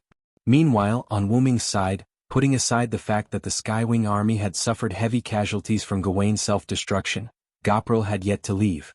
With that thought in mind, Wu Ming began to search for Gopral's figure. Cough, cough, cough. Cough, cough. What was that fireball? It came out of nowhere. Gopral's calves and feet were connected to her thighs as she sat on the ground in a rather sorry state, shaking her head that had been blasted by the explosion. Don't look at how Gopral's body was covered in dust and looked like she had been roasted into charcoal. However, Gopral was completely fine. No, to be more precise, she had completely recovered from her injuries. With the support of the Vitality Avatar, no matter how severe her injuries were, as long as Gopral had not been completely reduced to ashes, she would be able to fully recover in no time. When Gawain self-destructed, while Gopral was not in the center, she was still within the range of the explosion, so she had suffered quite a bit of burn damage. However, in that moment of chaos, Gopral's injuries had completely healed by relying on the power of the Vitality Avatar. After coming back to her senses, Gopral looked at her body and saw that she had no other injuries aside from a little black. She immediately began to laugh. Speaking of which, Master's power is really useful. Eeh. Bang. However, Wu Ming gave her another blow to the head. Ouch, Gilio cried out in pain as she clutched her head with tears in her eyes. What are you laughing at? Clean yourself up and get ready to enter the Holy City with me. I know, Master. Gilio puffed up her cheeks and wiped the tears from the corner of her eyes. Although he was dissatisfied, he had to endure it. While Gopral was cleaning herself up with magic, Wu Ming collected the surviving Skywing species. Even though Gawain's self-explosion had forced quite a few people out, there were still close to 1,000 survivors. However, due to their injuries, these Skywing species were no longer fit to continue fighting. You guys go back and rest.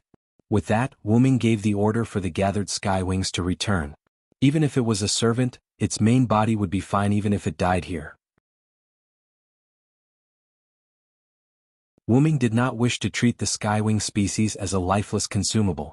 Even after transforming into Berserker, the Skywings still felt like they were dreaming. Even if it was a dream, Wu Ming hoped that they would not have a terrible dream this time. Opening the portal, the Skywings obeyed the orders of their master, Wu Ming, and returned to Abenth. As such, only Wu Ming and Gilio were left here. Gilio, who had finished cleaning herself up, came to Wu Ming's side. Master, I'm ready? The energetic Gilio was ready to go. Wu Ming nodded and looked at the gate of the Holy City. Let's go. Bedivere should be in trouble. In the mysterious Atlas courtyard, the famous Detective Holmes was bringing Chaldea's group to tour the interior of the Atlas courtyard. The strange cross-shaped defense facility made of alchemy materials produced a mechanical sound. On the cross-shaped defense facility, the 4 mechanical tentacles bent, and the mechanical mouth in the center of the cross shot out an energy ray. Bang. However, the ray was blocked by a shield. Accompanied by the roar of the girl, Flying Dance raised her shield and smashed it on the cross-shaped defense facility. Gotcha. Boom. Finally, the cross-shaped defense facility produced a small explosion. The shockwave caused by the explosion was blocked by the giant shield. Master, the last one has been eliminated. Thus, the shield-holding girl reported to her master behind her. Well, it's been hard on you, Matthew, Gadotsi said gratefully. It's what I should do, senior. Matthew smiled, turned the giant shield into a spirit seed, and stood beside Gadotsi. It's been hard on you, Miss Matthew? Although these defense facilities are not strong, they are still a headache for a caster like me. A hearty male voice came from behind, and then Holmes, who was holding a cane and a pipe, appeared. It's normal for this to come from my mouth. You're a detective who knows Baflo. Then a profiteer-like female voice came from behind Holmes, and then Da Vinci's wife with Mona Lisa's face appeared. A famous detective always has an assistant who can help him, and my combat power is really not high now. Holmes didn't blush at all, took a puff of his pipe and explained very calmly. Mr. Holmes, Da Vinci's wife. Matthew greeted the two. As expected of Matthew, very polite. It's been hard on you this time, Matthew? Da Vinci also thanked Matthew. Well, there's no need to say polite words. Are we here, Mr. Holmes? Gadazzi looked at Holmes. Well, it's right in front of us. Holmes said. At the entrance of Atlas Yard, Holmes took the initiative to answer the question of why he was there after announcing his real name. Holmes said that as a detective, he had to solve all the mysteries, including the burning of humanity. And in Atlas Courtyard, it was a necessary investigation to solve the puzzle. The main reason why he was here was to meet Chaldea and the others who saw the burning of humanity, which was Gadazzi and the others. After all, they were the only eyewitnesses. As a detective, he naturally needed the testimony of the eyewitnesses. Although Gadazzi and Matthew believed Holmes, Hassan was obviously full of distrust for this inexplicable man. But because Arash and Da Vinci chose to trust him, Hassan could only leave it at that. After all, the other party was here to find Gadazzi and the others, and Gadazzi and the others were willing to believe him. One was willing to be beaten, and the other was willing to be beaten. Hassan didn't have to be stubborn at all. After that, Holmes said that he wanted to take Chaldea and the others to tour Atlas Courtyard, and Da Vinci, who couldn't resist the temptation, immediately agreed. As a last resort, Gurdaz, Mashu and Leonardo da Vinci followed Holmes into Atlas Academy. As for Hassan and Arash, there was no doubt that they were abandoned.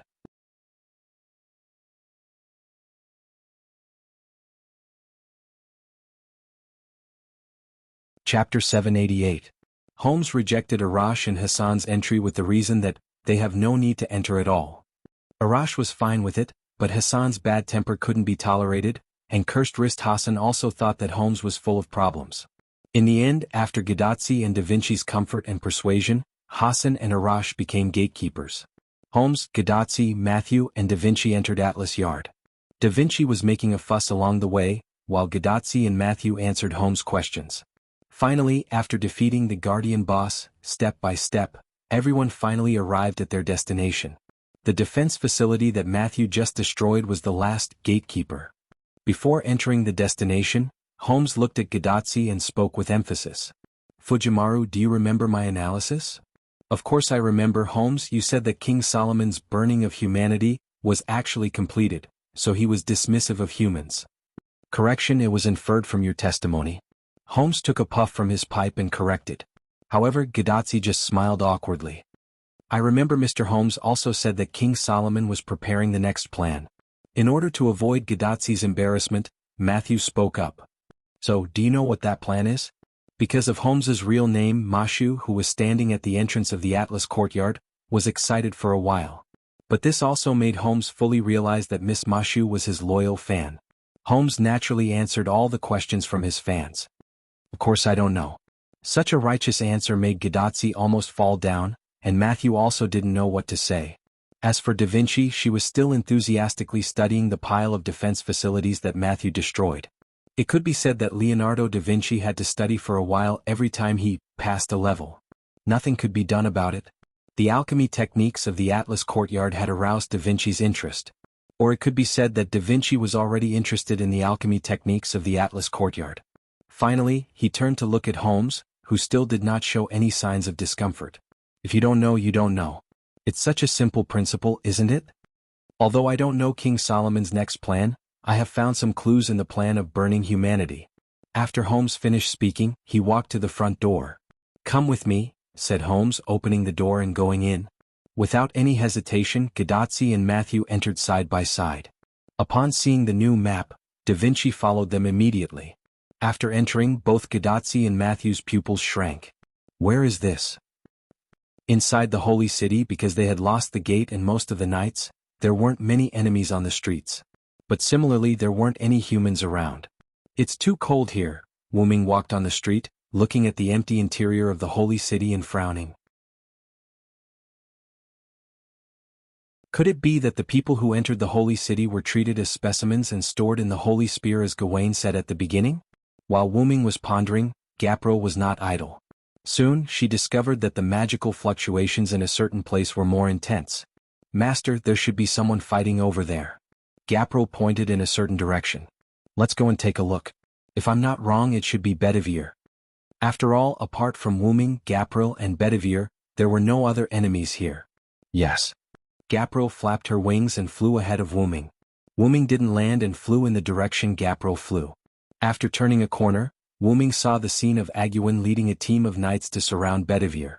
Bedivere was dealing with the knights, while Gapril, who had arrived first, was fighting with Aguen. Bedivere's body had been treated by Wu Ming's healing potion. Although it only treated the symptoms and not the root cause, it was enough for now. But because he was a human, if Bedivere didn't use Silver Arm, he wouldn't be able to defeat them under the encirclement of the knights. But protecting himself wasn't a problem. And logically speaking, Gapril was much stronger than Aguen, but for some reason, Gapril couldn't take down Aguen in a short time. Wu Ming carefully looked at Aguen and discovered that the veins under Wu Ming's skin were bulging as though they were about to explode, just like a berserker. Not only that, but Wu Ming could also feel that Aguen's mana had increased by leaps and bounds, as well as his other abilities. That was why Gapril couldn't take down Aguen in a short time. Could it be that Aguen received the blessing? Wu Ming guessed. Or is it the result of using a large number of berserk runes? Apart from receiving the blessing of the Lion King's Holy Grail, using a large number of berserk runes could also reach Aguen's current state. But it's only a dead end. Wu Ming helplessly shook his head. Then Wu Ming took out Meteor Silver from his noble artifact space and rushed towards Aguen. And Aguen had already discovered Wu Ming the moment he appeared, but because of Gapril's entanglement, Aguen couldn't pay attention to Wu Ming. And Wu Ming actually rushed forward himself, which was completely in line with Aguen's intentions. Villo? Aguen bellowed, suddenly flinging Gapril aside and rushing towards Wu Ming. Asterisk clang. BZZT BZZT BZZT. Asterisk Meteor Silver and Aguen's Knight's greatsword collided. After an ear-piercing collision sound, the two swords clashed and produced sparks. Go help Bedivere. Wu Ming glanced at Gapril. Gapril, who was flung away by Aguen, wanted to fight Aguen again, but since Wu Ming said so, she could only give up. And so, Gapril vented her resentment on the solemn knights. Villo ah ah ah. Aguen bellowed again, causing Wu Ming to shift his gaze. Wu Ming's expression turned solemn.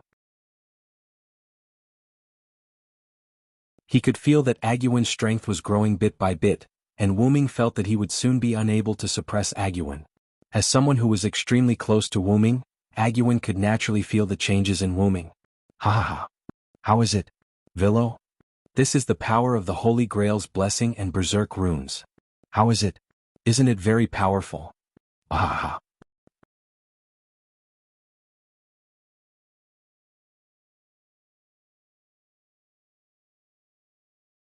Chapter 789.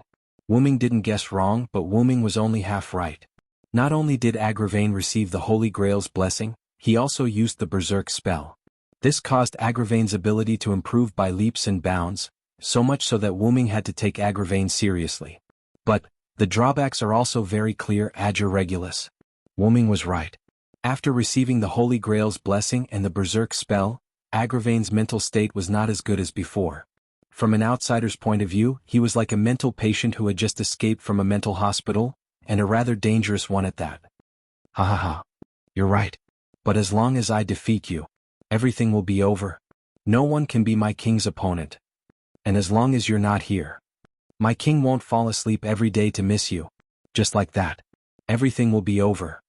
Ah ha ha ha. Agravain said, and a large amount of magic instantly gushed out, and Wu Ming was violently pushed away. You're saying that Artoria falls asleep every day to miss me? Wu Ming didn't pay attention to Agergolwen's other words, but he was rather moved by Agergolwen's line of, I fall asleep every day to miss you.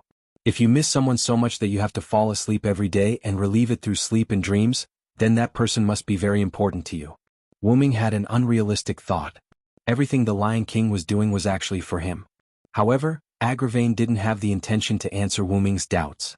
Agravain raised his night sword that emitted endless magic and madly charged at Wu Ming. Die die die die die ha ha ha ha. With messy black hair, blood-like runes engraved on his black armor, and bloodshot and slightly protruding eyes, Agravain opened his mouth wide and roared like a beast. It seemed that after meeting the person he was obsessed with, Agravain had completely lost his mind. Right now, Agurvan only wanted to eliminate the individual named Vilo Sirinthod. Agravain roared as he leaped up, aimed his sword at Wu Ming and smashed it down. As for Wu Ming, he naturally couldn't be hit. As soon as Agravain jumped up, Wu Ming used his mana to suddenly jump back out of Agravain's attack range. Thud. Along with the sound of the knight's boots landing on the ground, Wu Ming silently watched Agravain raise his sword once more. Looks like I was wrong, Wu Ming said. Wu Ming was wrong. The most serious mistake he made was that he didn't trust Artoria. He didn't stand on her side. I clearly said that I would always be with her, but in the end I stood on the opposite side of her. Wu Ming's eyes dimmed slightly. Even if his intentions were good, even if everything was for the sake of the world, and no matter how many excuses he came up with, Wu Ming was on the opposite side of Artoria. There was no doubt about that. If I had responded to Artoria's summon at the beginning, or if I had stood on Artoria's side after coming to this singularity, I'm afraid the outcome would have been much better. In that case, Mordred, Tristan and Gawain wouldn't be sent away by his own hands. As for Egwene, he probably wouldn't fall into such a state of madness that he hates the most. Wu Ming had no intention of dodging when he saw Egwene charging at him again. It was as if he had accepted his fate. Roar. Egwene let out an inhuman roar, and the curse of madness spread all over his face. Let me take the pain for you. Wu Ming closed his eyes, and Egwene's night sword arrived in front of Wu Ming. Friend.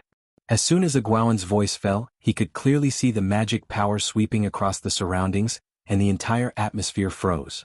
On the other hand, Agravain was frozen in midair as though he was frozen in ice. His knight's greatsword also stopped in front of Wu Ming. Wu Ming, on the other hand, opened his eyes at this moment. He opened his golden eyes that had turned pure gold at some point in time. Noble and powerful, wise and kind, mysterious and wise God, I shall obtain the divine power of the heavens, the blessing of the earth and the wisdom of men from you. Thus I shall become a miracle and lead the world to the dawn. Wu Ming's godlike words came out of his mouth, mysterious and profound. Magician incarnation activate. He placed his hand on Egwene's night sword and without saying a word, he squeezed it gently. With the help of a magic circle that faintly flashed, Egwene's night sword instantly turned into dust and disappeared with the wind. Crush. Wu Ming spoke out the name of the spell he was using as if he was the first to speak. It was as simple as the name itself. Crush. Wu Ming waved his hand, and with the support of Magician Incarnation, several lune runes appeared in the air and attached themselves to Egwene's body. The runes had the effects of awaken, dispel, and purify. In addition to the support of Magician Incarnation, the effect was even more outstanding. In just an instant, the scarlet runes on Egwene's body disappeared completely. However, what was more serious was that Egwene's armor was almost completely shattered, and Egwene's body was also shattered. Wu Ming retracted his magic power, and Egwene fell to the ground. Though, sir. Egwene looked at Wu Ming weakly. You defeated me again? Ah. Egwene wanted to laugh at himself, but in the end he was too weak to do so. At the same time, Egwene's body was also gradually dissipating. That was the precursor to his exit. The blessing of the Holy Grail and a large number of berserk runes with serious side effects had already caused Egwene's spirit base to start collapsing. When Egwene said that everything would be over, he was actually referring to himself. Vero, what? I am truly envious of you, being able to accompany my king. Egwene's body began to crumble even faster as he forced himself to finish his last sentence. I really hope to be able to defeat you, once. As soon as he finished speaking, there was nothing left in front of Wu Ming. Only bits of blue light were left and they disappeared with the wind.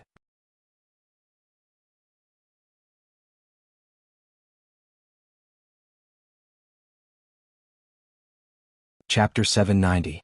Gadotsi and Matthew, who followed Holmes into the room, were stunned. Because the room in front of them was very similar to Chaldea's control room. This is Chaldea? What the hell is going on? Gadotsi held her head in shock. This was an empty Chaldea control room without any equipment such as the Chaldea lens and the Sheba lens. There was also no ceiling. Although Matthew was not as shocked as Gadotsi, he was still very shocked. "No, sir, although this place is very similar to Chaldea's control room, this is not Chaldea."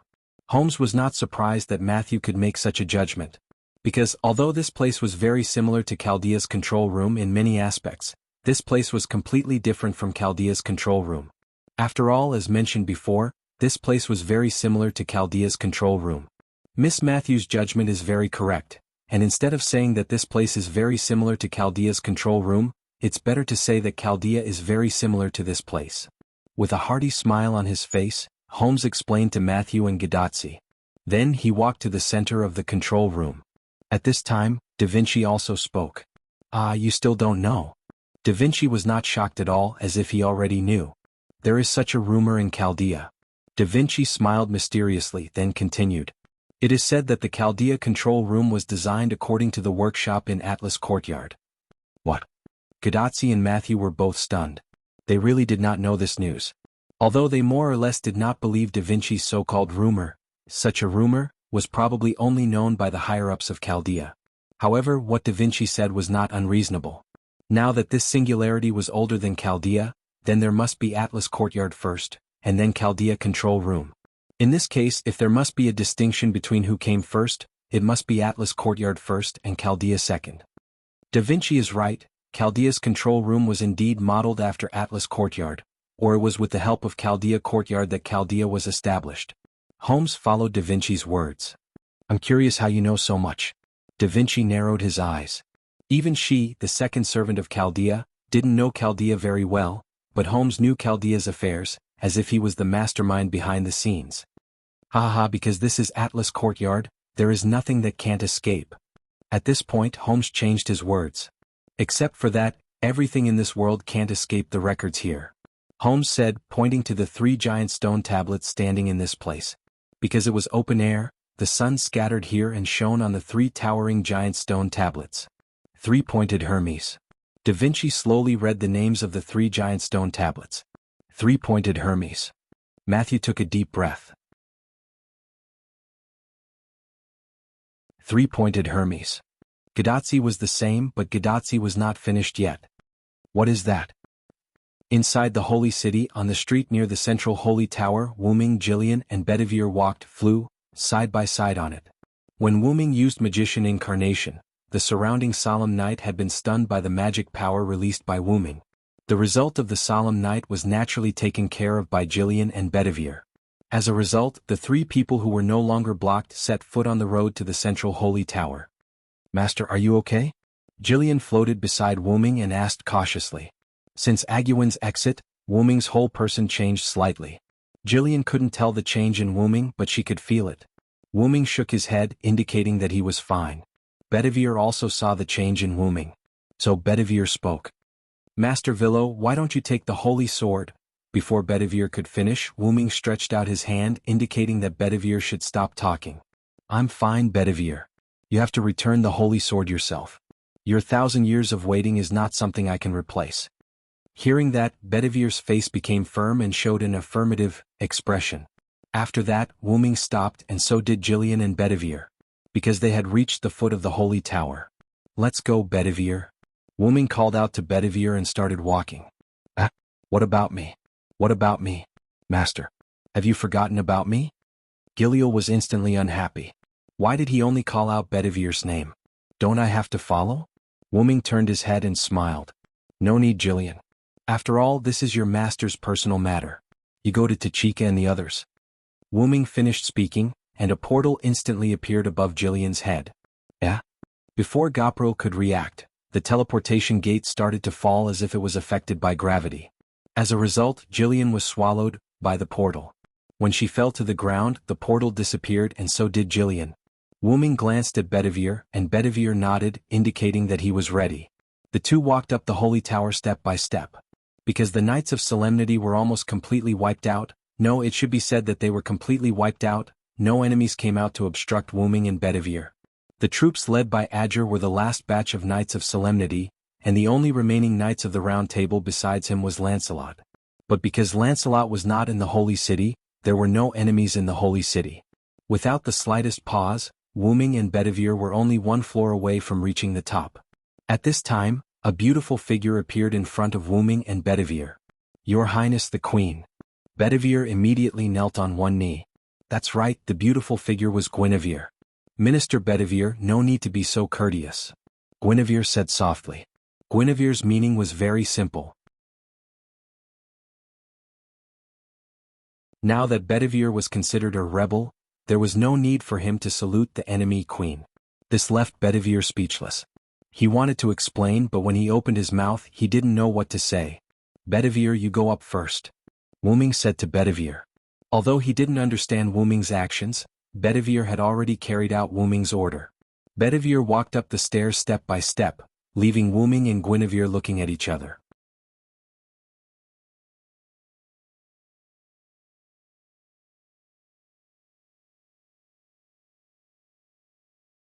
Chapter 791.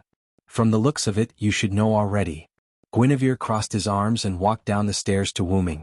Guinevere was talking about Artoria. Aguin gave me a hint. Wuming nodded. Then Wuming showed a helpless smile. "By the way, did you know from the beginning?" Guinevere shook his head. "After you came to the holy city and left, the king talked to me a lot. I only knew then." Guinevere extended his hands. Although Wuming was wearing armor, Guinevere didn't wear a helmet, so Guinevere touched Wuming's cheek. Wuming didn't reject Guinevere's overdone action as he enjoyed Guinevere's touch. As expected, "I can't win against the king no matter what I do." Guinevere touched Wuming's face and showed a bitter smile. Although the smile was uglier than crying. "Sorry, Lia is above you." Wuming's eyes were calm as he spoke the truth without hiding anything. It wasn't irresponsible. On the contrary, it was the most responsible thing to do in Guinevere's opinion. "I know, that's why I can't win against the king no matter what." Guinevere raised his head and tried his best not to cry. Guinevere's love for Wuming was no less than the others. Whether it was falling into Morgan Le Fay's trap in the end, or descending as a berserker because of his obsession with Wuming, it was obvious that Guinevere had feelings for Wuming. But Wuming smiled. "I didn't say that I would give up on you if I chose Lia, Miss Guinevere." Wuming touched Guinevere's cheek and wiped away the tears at the corner of Guinevere's eyes with a proud smile. "This isn't Britain. I can't do whatever I want. I won't spare either you or Lia." Wuming's domineering and gentle words stunned Guinevere for a moment. When he reacted, Guinevere smiled. "Really, Sir Villo is really overbearing." She rubbed Wuming's hand, but because of the gauntlet, it didn't feel very good. "I'll be waiting for you, Mr. Villo." After Guinevere finished speaking, he leaned into Wuming's embrace, stood on his tiptoes, and wrapped his hands around Wuming's neck before gently kissing him. Guinevere looked at Wuming with eyes full of love, and then gently closed his eyes. Although Wuming was a little surprised, he immediately reacted and hugged Guinevere. He closed his eyes and enjoyed this moment of peace. After a brief kiss, the two of them separated their heads from each other. Because Wuming sucked it clean, he didn't pull the thread or anything like that. Cough cough. "Humph, really, Sir Villo, I didn't expect you to be so skilled." Guinevere's cheeks were slightly red as he lay in Wuming's embrace with love in his eyes. Wuming was not a newbie, but Guinevere's movements were still immature, but he was still quite skilled. "I've practiced before, but what's wrong with you?" Wuming deliberately pretended to be angry. This time, Guinevere was truly frightened. "Sir Villo, I didn't practice with anyone else.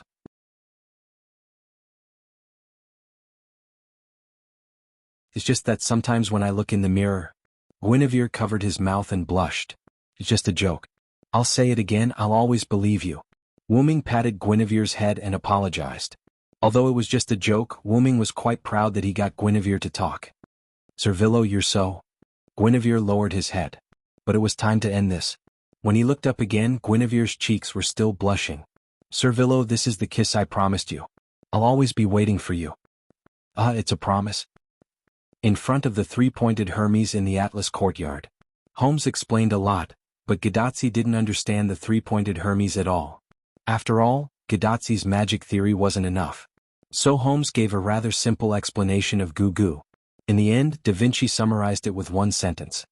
Simply put, it's a world-class encyclopedia that answers all questions. "I see, it's a bit like the internet on a computer." Gadazzi clenched her left fist and punched her right hand. "Senior's analogy is very apt," Matthew said awkwardly. "As long as you understand." Holmes took a puff from his pipe and smiled. Just like a detective, there were many mysterious events that couldn't be understood. But those weren't important. As long as there were completely reliable clues and logical reasoning, the famous detective could find the murderer. It was as simple as 1 + 1 is equal to 2. Although sometimes it was equal to 3, ahem, all in all, as long as you understand. While I was in the Atlas courtyard, I used this three-pointed Hermes to search for a lot of information about human combustion. Holmes turned his back to Gadazzi and the others. So, Mr. Holmes, did you solve the mystery? Miss Matthew, who was a fan of Holmes, was very excited. Ahem, that's not the point. Holmes tilted his head and looked at Matthew. I can't believe Roman. What? There's something wrong with Dr. Roman? Gadazzi repeated Holmes' words in shock. But why? Matthew was also puzzled by Holmes' words. No one was surprised that Holmes knew about Roman. After all, this was the Atlas courtyard. Holmes could even collect information about Gadazzi, Matthew, and Da Vinci. It was impossible that Roman, the head of a normal Chaldea medical institution, couldn't collect information about him. According to my investigation in the Holy Grail War in 2004, Marisbili Animsphia was also involved. Holmes' voice came. Animsphia? This surname, could it be? Gadazzi was stunned.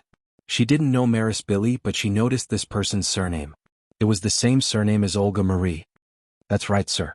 Marisbili Animsphia is the former director of Chaldea, the father of director Olga Marie, Matthew confirmed. After slaughtering the other 6 participants in the Holy Grail War, he won the final victory and obtained the Holy Grail, Holmes continued. Wait, that means the former director had already obtained a Holy Grail before the Anthropocene? Matthew was shocked. Then what did the former director wish for? Gadazzi asked curiously. Ahem, that's still not the point. Holmes shook his head again. The point is, in that war, Marisbili also fought with an assistant, and this assistant was specially promoted to Chaldea the next year and became the head of the medical institution in Chaldea at the age of 22. After that, Holmes took a puff from his pipe and exhaled. That person, could it be? Matthew opened his eyes wide and said slowly. Yes, that person is Roman. At this time, Da Vinci, who had been silent, suddenly spoke. You're tuning in to the Han Lee's Wuxia Chronicles YouTube channel. We're so grateful for your support, and don't forget to subscribe to join us on this incredible journey through captivating stories. Your generosity through donations truly makes a world of difference, as it's the primary source of revenue that allows me to expand and enhance this channel for you. Thank you from the bottom of my heart for being a part of this adventure.